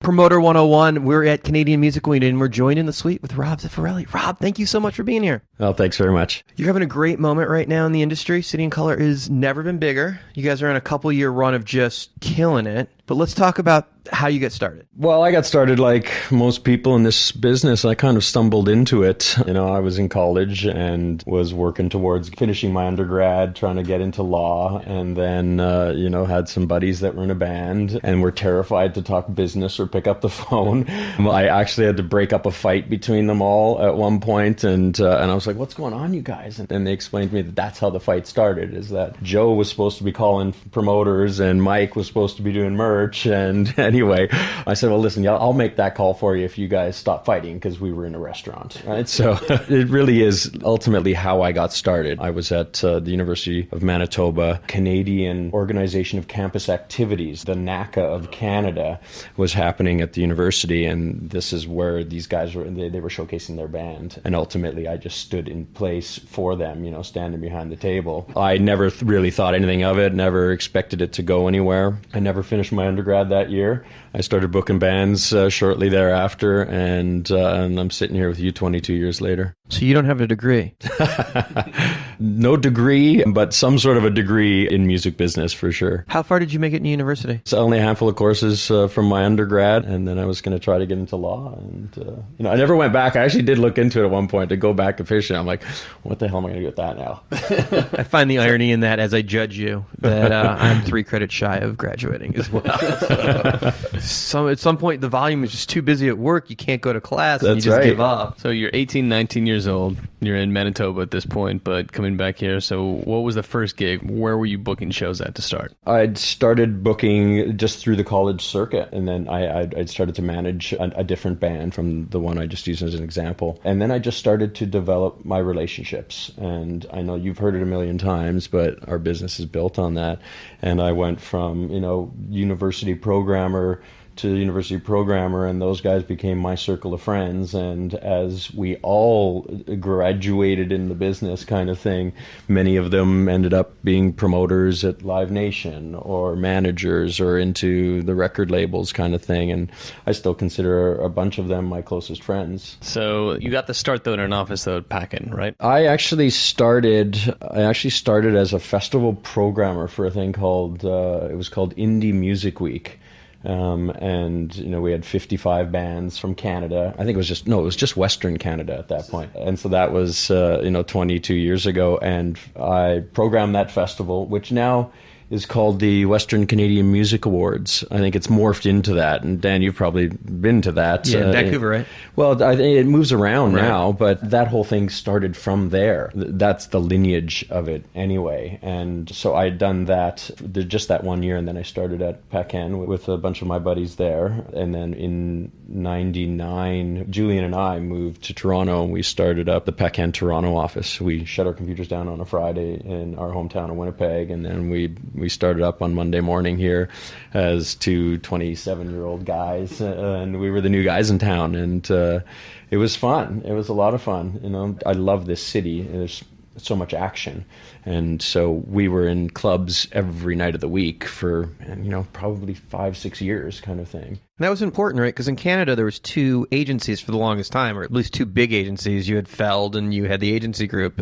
Yeah, Feldman and the agency group, right. And then you guys came and change that game where there was a real third option that was a player in the market. There was a couple other companies also, but they were the 2 big companies in the country. And, we were the boutique company, and we played on that. We played that underdog card. But, we didn't have a giant roster at that point. We were out to win it. So we were out spending a ton of time. And that's kind of how I met with and started to run in the same circles as Broken Social Scene. And, that was the real start of my career, I would say, where Broken Social Scene, as the incarnations and how that breaks into Stars and Feist and et cetera, and that was really the launching pad for what I became in Canada as one of the leading agents in that genre, I guess I could say. And I think the stuff that you laid down at Packin kind of established or espoused some of your later strategies that you're applying today at UTA. You were a global agent then, and you're a global agent now. You were taking bands from Canada, and you were creating audiences in Europe and the UK before you were even looking at the States here. And it's something you still do to this day, right?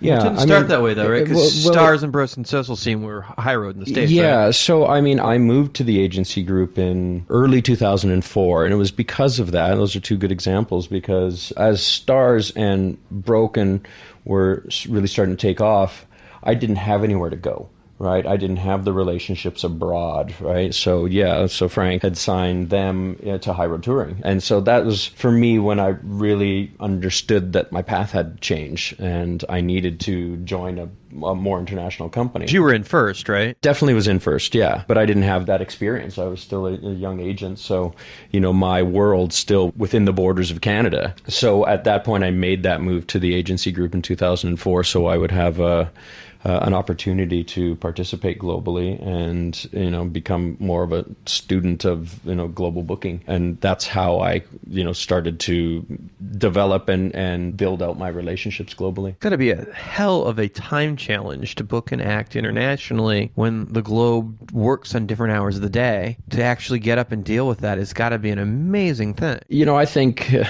I know for a fact it's more difficult on the West Coast. Being here in Toronto, it's not as difficult to deal with all the Americas, for that matter, and Europe.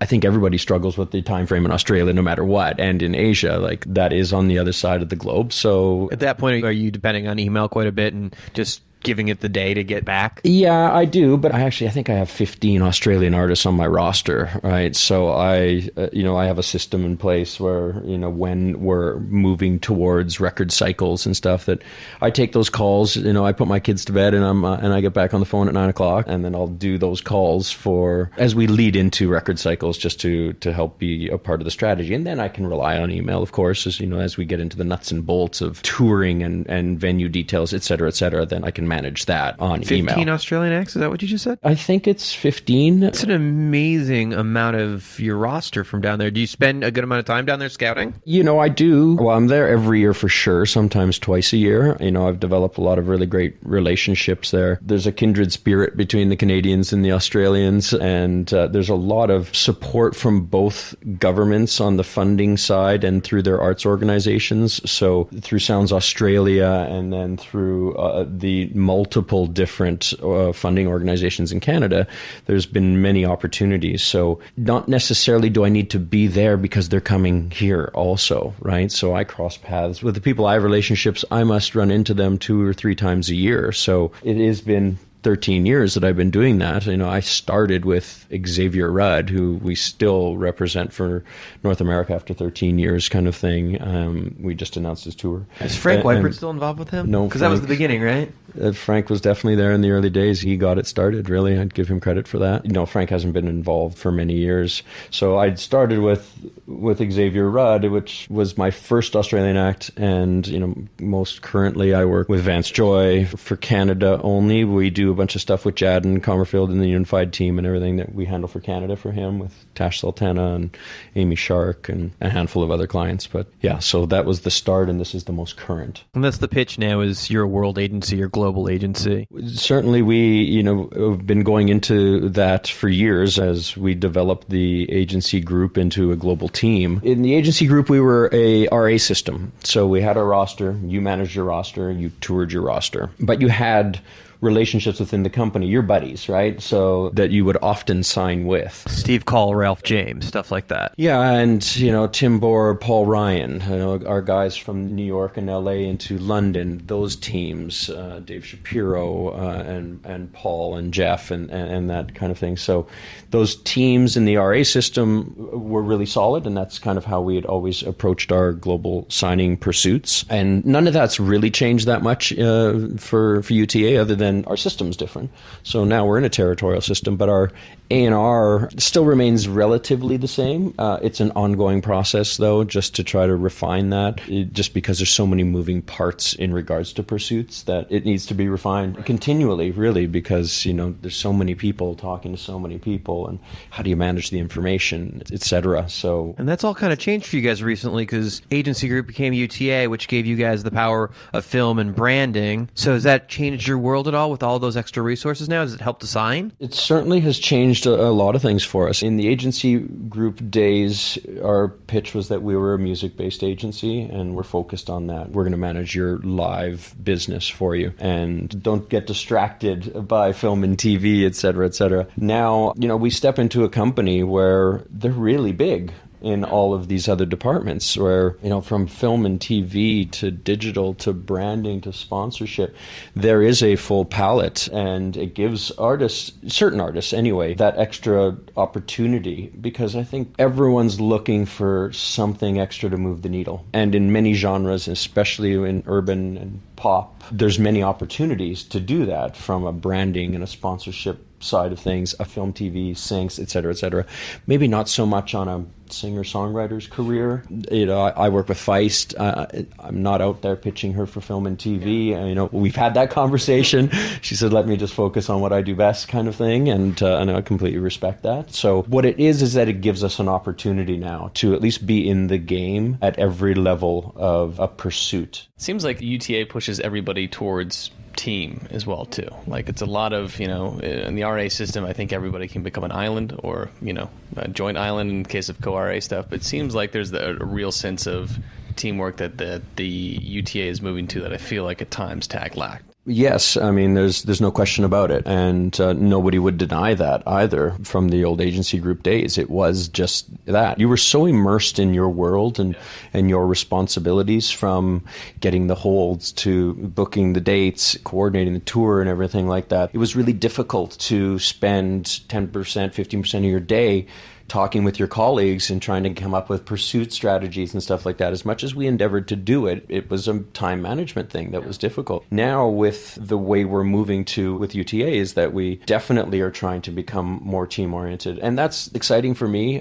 coming up from doing 20 years of, I'll take care of my own stuff, and, I'll try to help you out if I can, to, all right, well, let's do this together. Like, I grew up playing sports, so I kind of like it. And so, where we have experts now in our territorial system, where you have the confidence to be able to hand off, you're in the meeting, you strategize it with that territorial agent, you're like, here's the window, here's what we need, this is what we need to do, and then they know best in that territory, we hope, and we continue to refine that too, but so that some of that heavy lifting that occupies a ton of your time can be managed by someone who's on your team, that you have faith in and that you respect. That it's like, okay, well, great, I've got that agent's going to handle that for me. Let me offer you some time in this next pursuit, kind of thing. There's something to be said about how the industry's changed and what UTA is doing and what William Morrison's doing and what CA is doing with their global strategies. But before anyone else was there, Neil was the first one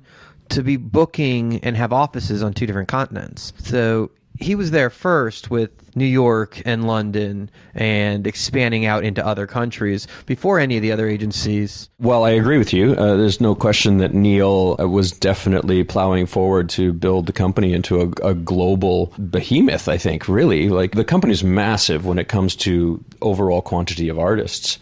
So what he was trying to do was to connect the dots globally. It's a challenge. You're stepping to North America, where a couple of the big companies have been around a long, long, long time, right? And they do things a bit differently. They had full service, etc. So as much as Neil put so much time and effort and resources into it, it was always moving a bit slow. It took us a while. Okay, let's jump ahead. You have a ton of artists, but the biggest at the moment has got to be Dallas, right? Yeah, City and Colors, definitely my pride and joy. He's a really great dude, a good friend of mine. And the exciting part for me as an agent is having a client that wants to do everything on his own terms, right? And, where we will play the game where we have to sometimes, front end of the record cycle, got to jump through a lot more hoops when it comes to just promoting the record, right? But we've always been able to rely on such a strong fan base that, we've kind of moved away from we're on cycle, we're off cycle. Now, for Dal, it's like, let's just continue to do this, right? And, when he gets tired, we hit the brakes. And we hit the brakes only for, it's never for very long, because he gets anxious and, he wants to keep moving. And so where this current summer is probably the best example of who he is in August of 16, we were in LA. We were meeting about what are we doing next year, which would be year 2 of the record cycle. And we were attempting to put together, a small shed tour in the United States, the 5,000 to 7,000 cap boutique rooms across the United States. And we were out very actively trying to find a touring partner, co-headliner. Right. And we struggled with it. And we struggle with it probably more so because most people don't really believe us, right? Don't really believe that he's this big. Even though, and I have a funny example of one agent where I went to that agent with, hey, we're really fond of your band. Yeah. I think we're worth about the same amount of tickets. We've got an offer already from a national promoter. We're going to give you half of it. Come tour with us. And they're like, why would we do that? Like, you should be opening for us.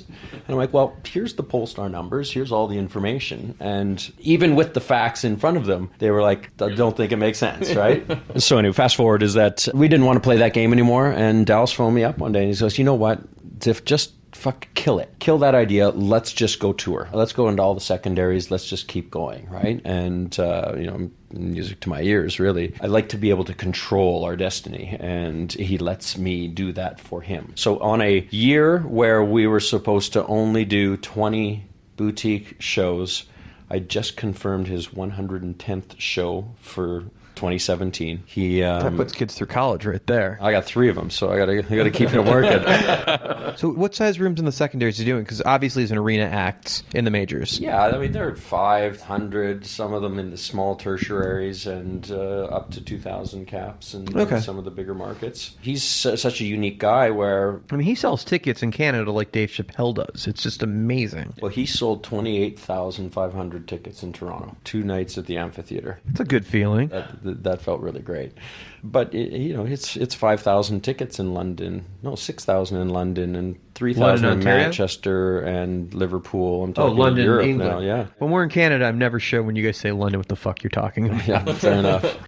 I won't talk about Paris, Ontario either then. For that situation, City and Colors got to be, in a lot of your conversations, the biggest band that people haven't heard of, I mean, people just don't believe the numbers that are there. It's crazy. Is that a problem? I don't know if it's a problem. I've said that a bunch of times. I've explained to people how he's the biggest band you've never heard of. I don't know if it's a problem. Ultimately, the only way to blow that up bigger is to get a big hit, a big radio hit or a big press or maybe a big sync or something like that. And, that's on us, on our side, to try to help them on the sync side. But, it's a challenge and a battle at radio. So, and maybe my head's in a different place, but I saw him at the arena here knock that down and own that stage. So mentally in my head, I see him as an arena headliner. I know he's not there in the States yet, that the business hasn't caught up to it, but the stage show's there. Oh, yeah. And the songs are there, like song after song, and you sit and you watch the people in the room, not just the fans, but it's like Daniel Glick will be mouthing every word to the album while he's watching the show. It's like, you don't get that with many artists. There's a connection there with the fan base. I agree. I mean, his fans are very active, and he's an album artist, right? Like, you're listening to that record. I feel he's kind of like a timeless artist. Like, fingers crossed, everything goes well. We'll be doing this for 35 more years, right? And he will be able to do this kind of business. All right, now let's talk about some of the next generation of agents coming up. Agency Group was big at this, and I know you guys carry this on to UTA. You guys mentor agents up like nobody else does in the industry. And I think, APA does it too. I think Andy and Steve were always big on that, and Solar. But it's clearly something that you guys are great at. And when we were at City and Color, there was like 20 agents from the agency group, because it wasn't quite UTA yet, in the room supporting your act. And you go to South by and you see that too. You don't just go cover your act. You go to 7 or 8 other people will be there from your agency supporting your act. And you guys return that favor, but you guys all do that together, and I don't see that. But the mentoring that you guys do as an agency is incredible. Well, we know for a fact that whole team mentality works, and therefore, if you're a young agent coming up, then hanging out with some more senior people, that there will be opportunities for you to meet more people. And then for some of those agents that have been around a long time, it's really inspiring for them to have people coming up and trying to elevate them, right, and try to teach them, some of the tidbits that you maybe know best, kind of thing. And ultimately, it's such a competitive business that I talk about control a lot, and I feel like that's something we can control. I mean, it's not so easy to just go off and nick the senior agent at the competitor to come over and work with you. And we've definitely tried that, right? And we'll probably still try that. But, for us, especially for management, we have to identify those stars in the ranks and try to develop all the traits that help you become a really great agent. And, it's not just math skills. Especially for me and our guys here in Toronto, we are very conscious to be able to express that, we're the Toronto office of UTA. We participate in everything that happens, and we certainly don't want to be viewed as the Canadian office, right? I know it's very important to us that when we have conversations with managers and clients, et cetera, that they look at us as, well, it's a I'd like to think it's our differential advantage, right? Is to have a strong office here with lots of history and time invested in the country, because it is a different country. It does run differently. It can't all be assimilated together. There's a lot of variables to why that we have that identity. But as a company, we want to participate globally, and I say that a ton also because we want to be signing stuff for the whole world. And we certainly don't want to only be capturing one small territory. And, that's a reality. Canada's a small territory.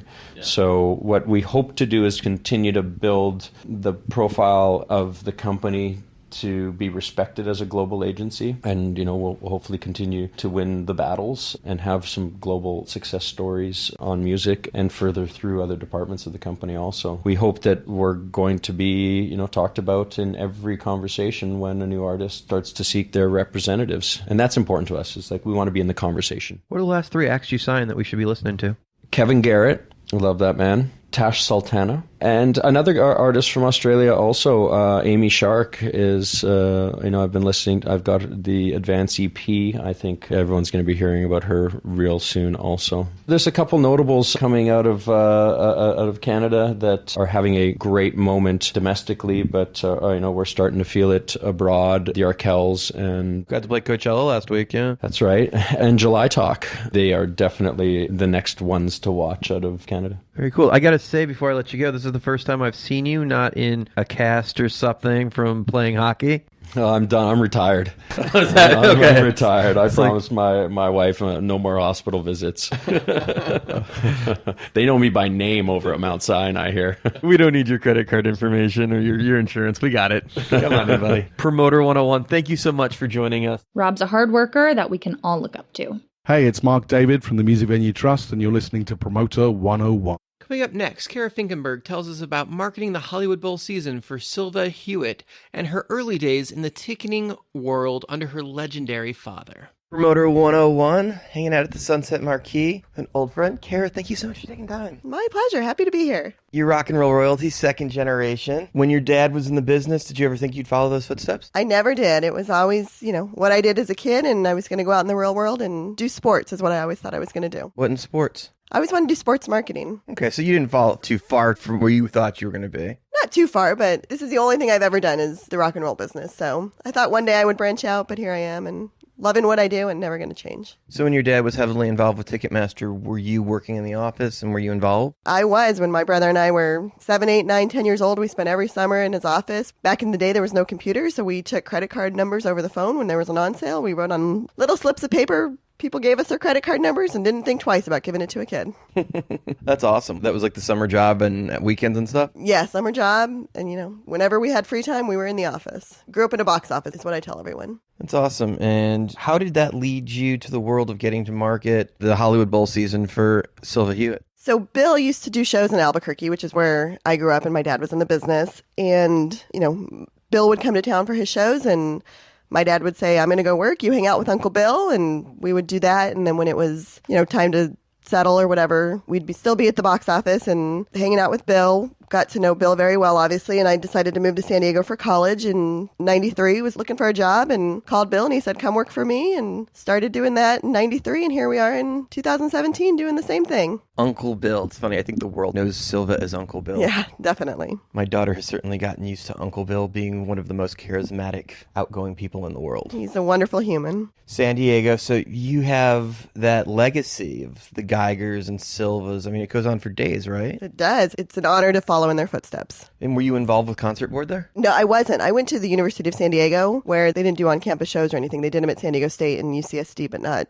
at USD. Oh, okay. That'd be hard to compete with those concert boards anyway. Yeah, definitely. And I started working my freshman year with Bill, and so I was in the concert world, but outside of school. Oh, cool. So you were working at BSP when they had an office down there? Yeah. That was when Wojciech was at the helm? Wojciech was actually doing publicity when I started. He wasn't even a talent buyer. Oh, so it was John Humphrey was running things? Yeah, it was John Humphrey. Bill, Colin Weeks was one of our buyers. Allie was doing marketing? Allie was doing marketing, and that's how I started doing marketing. Like I said, I needed a summer job, or not even a summer job, an after-school job working. Started working for Bill, sat on the floor of the accounting department with John Nelson, filing papers, doing whatever needed to be done, getting people lunch, answering the phone when the receptionist went to lunch. And one day Allie needed an assistant, so I Allie McGregor's who we're talking about, obviously. Yeah, became her assistant and did that for about 5.5 years, and then Bill decided to sell the company and move to LA, and I wasn't going, so. Man, you gotta think about how awesome that team was. I mean, Rick Stewart was running production. Jeff Moss was doing ticketing. John Nelson was in accounting. Bill really put together an all-star band. If you look at the lineage of everyone that's gone through,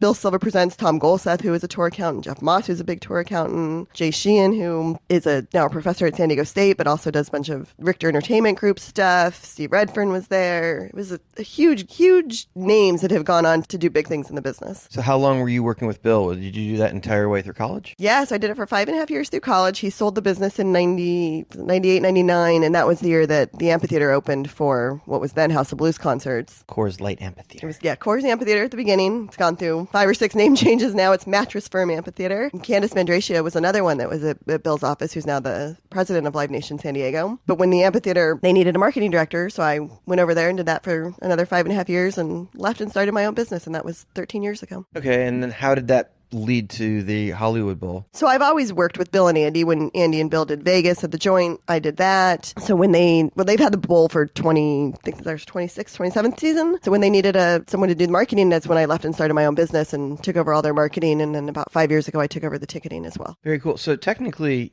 they're a client. You actually still work for yourself, correct? Correct. Technically they are, but they're like family, so it's... Do you have other clients? I do. I do all kinds of things. I doing the Nitro Circus this year. I run a box office for the San Diego Brewers Guild. I run the box office for the San Diego Aviators. Any kind of one-offs that come through San Diego or Los Angeles, a lot of times I take on because there's not a lot of people like me out there that are independent. So when people need a random one-off, then I help with that. Working with Jim Louie on a project up in Mendocino area that I just took on. That's the Weed Country Fair? That it is. What's the correct name for that? I must have gotten that wrong. Cannabis Country Fair. That was pretty close. Very close. Jim Louie, his festivals and his conferences. He's on a roll. Yeah, so entrepreneurial spirit. I like taking on one-off projects. It's fun to learn different things. A true entrepreneur. I try. So there are very few people that understand marketing to the scale that you do. It's like there are people like Amy Morrison who can break a stadium tour worldwide for the Stones that have those kind of reps, and Jamie Loeb who can go in and market any show in any like theater or arena around the country. You have the ability to take a stadium show and turn that event into a standout event. When you announce Billy Joel, you don't just send out a press release. You do a press conference and you make it a whole to-do. And make a big deal about it being his only show in that area, and you go far and wide and really bring the attention.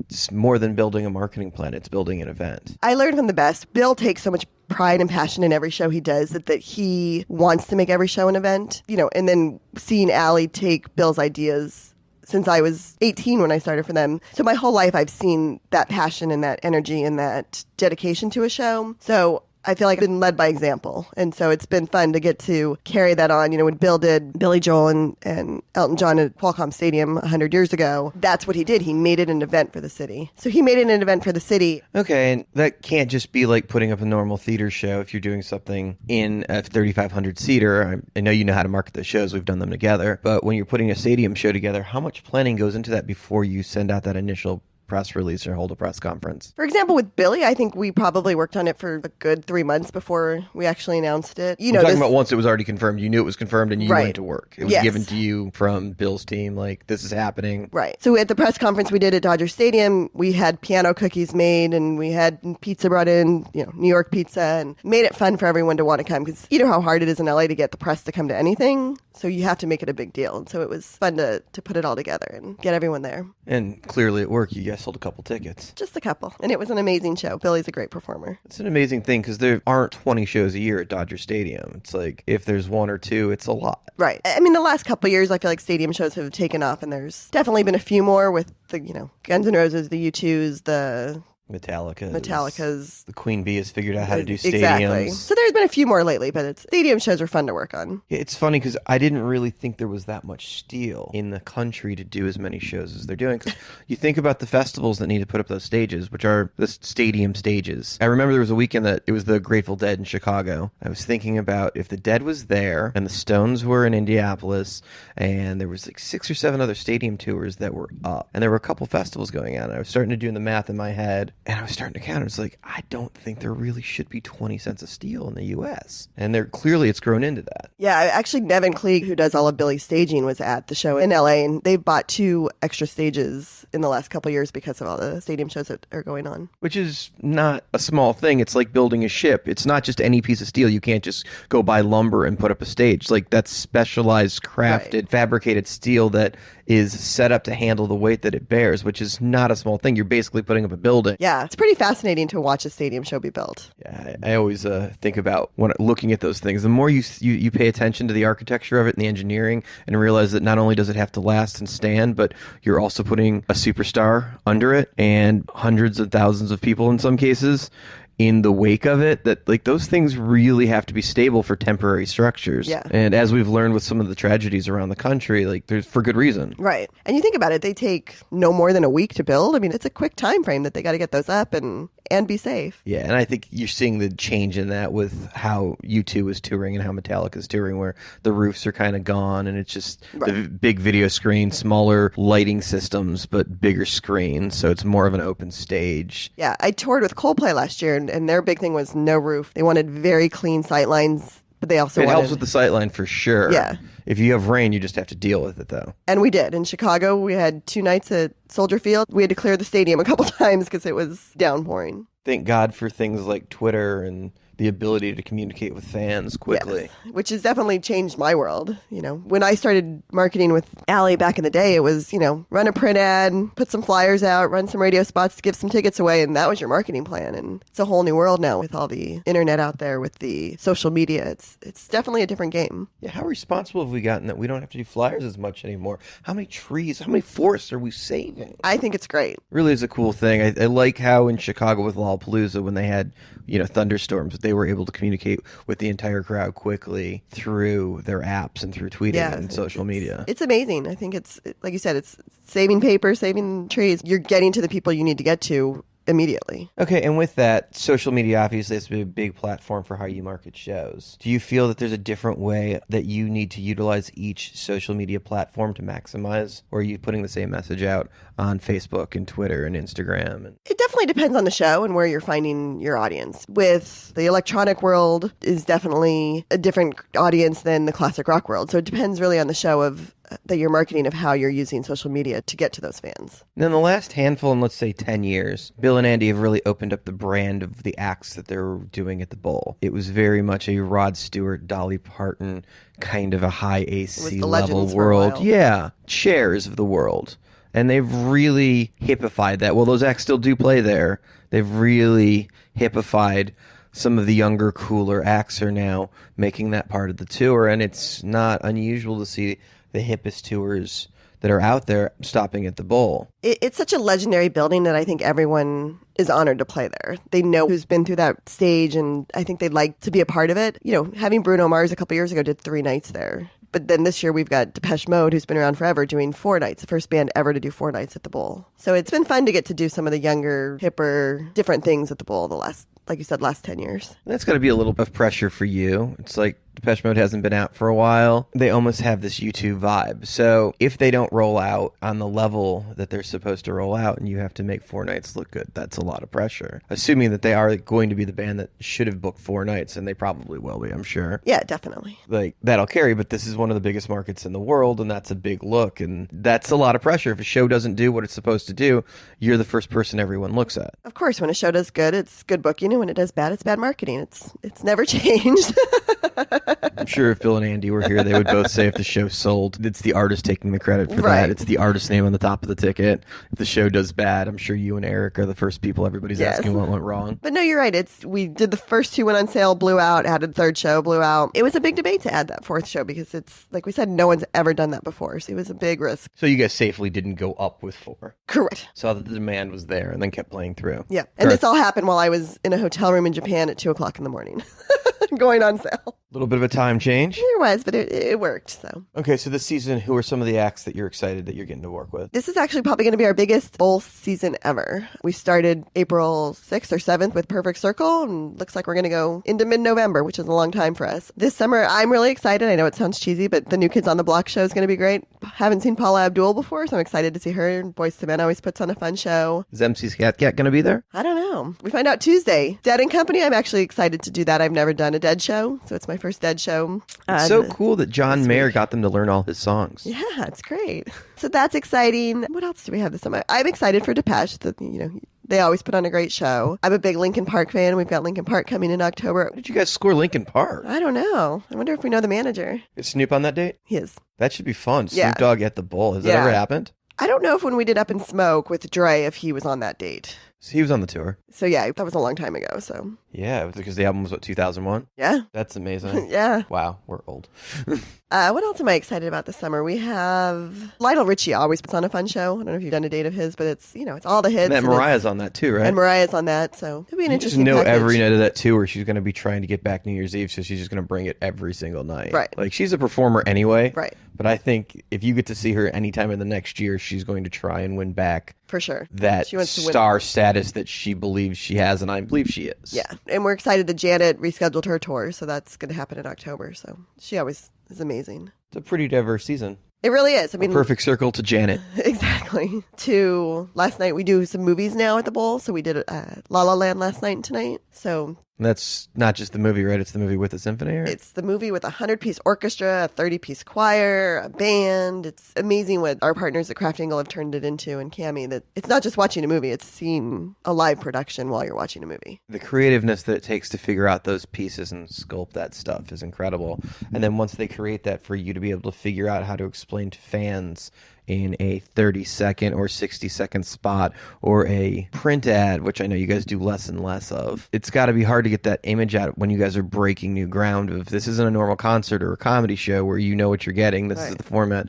Here's something brand new that we're giving to you. Let me explain to you what you're spending $79 for or whatever it costs. We're lucky that the first one we did was A Nightmare Before Christmas with Danny Elfman. So people were so excited to see Danny that luckily that was the first one that helped tell the story really well. So you guys wanted to do multiples with that, right? We did 2 nights the first year and 3 nights the second year. And then last summer we also did The Little Mermaid, where we had Sarah Bareilles star as Ariel, which was amazing. So to turn a cartoon into live singing, people loved. We did 3 nights of that as well. It's always a fun thing when you're rolling second and third shows. It is, especially when you don't expect it. With Little Mermaid, it just kept selling and selling and selling. It was like you said, it became an event. Everyone had to be there to see it. So what to you are the most important key things when marketing a show? Again, every show is different, but it's making it special, making it the place to be, making it not just a Thursday night going to a concert. It's making it a whole event. Eric, who you mentioned before, Eric Hertz is great about, he really takes, especially with like these movies and other things, he really takes pride and passion about making sure the fan has an amazing experience. At the movie, last night we walked through the whole bowl. We had all the original costumes on display. We had a red carpet where you could take your picture with the, La La Land backdrop, and just making sure it's a true fan experience as opposed to going into the bowl, enjoying the show, and just leaving. He makes it a whole experience. The budget on those things, being LA, has to be a little bit bigger anyway, just because this is one of the most expensive media markets in the world, which has got to be a challenge for you. It is. And, one of the things that, Live Nation, which we do a lot of shows with Live Nation, they take a percentage of the budget and give it straight to digital. And we're like, you can't do that at the bowl where we have a much bigger ad budget than Albuquerque does, and you can't take the same percentage because then you're taking our chunk of our budget. So we've learned that we have to, take a less percentage, but it's still a big chunk of money to go to digital. But we need it to do other things to make it special and make it work in LA because our TV rates are obviously much more expensive. I mean, you could buy, one Ellen spot, and that's going to gobble up a huge percentage of your budget. Exactly. So, and TV's what works in LA. We spend a lot of money on TV in this market. But if you guess wrong and put the wrong show up or buy the wrong spot, right, that's a huge swing. It is. Because a single spot really matters at that level. Right. When you're getting 10 to 15 spots to go on sale, you got to pick the right ones. Right. Opposed to you could buy probably 400 spots on cable in Albuquerque for the same budget. Exactly. It's a different world. Do you rely on social media heavily at this point? Definitely on a lot of shows we do. Like I said, every show we market a little bit different.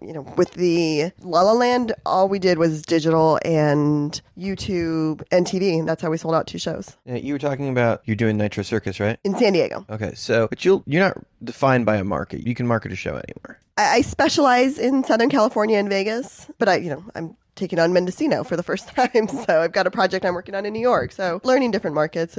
But if Bill should decide to confirm Billy Joel in Houston next week, you'll be involved with that. I would, yeah. So you quickly have to learn the Houston market. Right. So that's one of those things you kind of constantly brushing up your skills, and because you have an awesome relationship base in Southern California where when you confirm a show, you know who you're calling and you know who the people are everywhere. Exactly. It's easy to pick up the phone and I need a favor, I need to make this huge, as opposed to where they don't know me in Houston. So right. The email list too has got to be a huge thing here too that you guys have heavily developed. Yes. I mean, the best marketing is direct marketing, which is why it's so great that you can target on Facebook just Billy Joel fans, or it's so powerful to have that direct relationship. Same thing with email. Bill and Andy's email list from doing shows has grown and grown and grown, and we rely heavily on that for our pre-sales and our emails, that we sell a ton of tickets that way. Okay, so with the development of one of the greatest venues of the world, and the Hollywood Bowl has always been a jewel, there's no question. But 20-some years ago, Bill got involved, and they started doing concerts on a more regular basis and developing a real concert season. Does the Bowl have that extra oomph that people just want to go to shows at the Bowl, and they're going to go to a show there regardless? Maybe not the cost of what a Rolling Stone show would be there, but there's some shows that are going to sell extra tickets because it just happens to be playing the Hollywood Bowl, like a Red Rocks does or a Gorge does. Definitely. I used to say that you and I could go on stage and we could sell at the Bowl. It's just, it's so magical that people will go see anything there because it's an amazing place to see a show. It's a beautiful venue. There's history there, but it definitely is a special venue that if it's going to play the Bowl versus another venue, you got to take into fact that it's going to sell a few more tickets at the Bowl because it is the Bowl. You feel doing Dodger Stadium has a similar thing, that it's a novelty when something plays there? Yes, I think so. I mean, in San Diego. Or is that a challenge, putting on a piano artist that you want to hear the words and people are worried about how it's going to sound in a baseball park? You want to see someone play the piano, and from the last row in the stadium, it's not as easy to see from the last row in the Bowl. And especially in San Diego, when a show plays Qualcomm Stadium, it doesn't have the same vibe that it does when it plays Petco Park. All the shows that they've done at Petco Park are fun, amazing, have this great vibe. It's an event. When you go to Qualcomm, you're going to a show. So I definitely think that the venue plays a huge part in it. Over the course of our careers, we've seen tour marketing fall into place at agencies, which was a new thing. And at first it seemed a little weird that the agencies wanted to get more oversight into our side of the business opposed to you confirm the show, leave us alone. And I think Allie McGregor was the first in place, and she's clearly great at it. And the other agencies have all followed suit. And now if you don't have a tour marketing person, it doesn't seem like you're legit. Right. Do you feel that because of tour marketing people being in place, like Allie and Adam, Stephanie, that we get to see a cross of what's working in other markets when shows aren't working? It becomes a resource for us? Yeah, definitely. It's amazing to get to talk to someone that knows what's happening in every market and says, well, this worked in that market. Let's try it in San Diego and see if we can sell some more tickets. So it's definitely been a big resource for us and very helpful. Even before you go on sale, when they see your marketing plan, if there's something you miss, like a keyword or something, that you can count on them to like throw those at you, like add in these 3 keywords that we find that really help. I think it's always great to have a second set of eyes look at anything. And even if they're not in your market, they know the market enough to say, what about this piece? What about that piece? And, you know, it used to be the labels that were more involved. And obviously there's not as many labels in it. You know, there's still labels, but they're not as involved. And so everybody's scaled down on that side. Right. So it's great to have that other person saying, you know, this radio station added the song, or, you know, make sure you're talking to this smaller independent station. So it's definitely been helpful. Is there more pressure on you when you're marketing Los Angeles, where all the managers and agents and record label people are? So you're probably the only advertising they're going to see on their artist. Yeah. And for that, a lot of times, you know, we run a billboard on Sunset that, you know, we probably don't need to sell tickets, but the manager, the agent wants to see it, and the artist wants to see themselves in print or on the big screen. So I'm sure that doesn't cost much. No, not at all.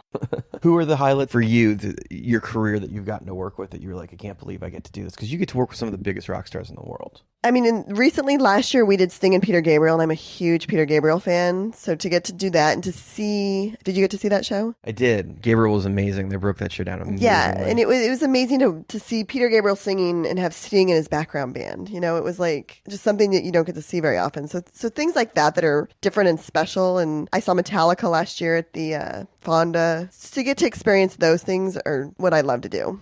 Very cool thing. Any advice for people that are trying to get into the marketing world? It changes every day. You know, you got to stay up. You know, knowing social, knowing digital is key. Learning how to take the information you have that you can get from digital that you didn't used to be able to get if you ran a print ad, taking that information and learning how to use it, I think, is really important to the future marketing. Kira, thank you so much for taking the time and talking to me. Thank you. Kira was born into, but has clearly taken it to the next level. This is Troy Blakely with APA. I'm on Promoter 101, and I don't know why. I'm not a promoter. That's it for this episode of Promoter 101. But we've got great things to come in the weeks ahead. Michael Yerke, Ed Bricknell, Brian Zisk, Stephen Riff, Jeff Cohen, Ted Cohen, Larry Butler, Bruce Solar, John Finberg, Mike Hayes, Andy Gold, and Rob McDermott, The Goon, Troy Blakely, Phil Rodriguez, Peter Katz, John Shank, David Marcus, Jabo Lewis, Sean Healy, and so many more. If you have thoughts or feedback about the podcast, we would like to hear about it. Send us an email with your ideas to steiny@promoter101.net. And second thought, keep your fucking opinions to yourself. We don't really want to hear them. With that in mind, you can follow Luke on Twitter at WLukePierce, or I'm The Jew, and the show, of course, is Promoters 101. Be sure to subscribe to Promoter 101 wherever you podcast, and please help us spread the word by telling your friend. If you've missed any of the past podcasts, you can always catch up at Promoter101.net. Thanks so much for listening. Until next week, cheers. Hey, this is Rob Zifarelli. Patty Ann Tarleton. Paul Lord. Phil Rodriguez. Rick Greenstein. Donatas Nachayos. Rob Pellet. Rich Mills. Sasha Bombaji. Seth Hurwitz. Steve Martin. Whitney Bond. This is Trip Brown. Wayne Forte. Steve Zapp. Trevor Solomon. You live on Promoter 101. Promoter 101. Promoter 101.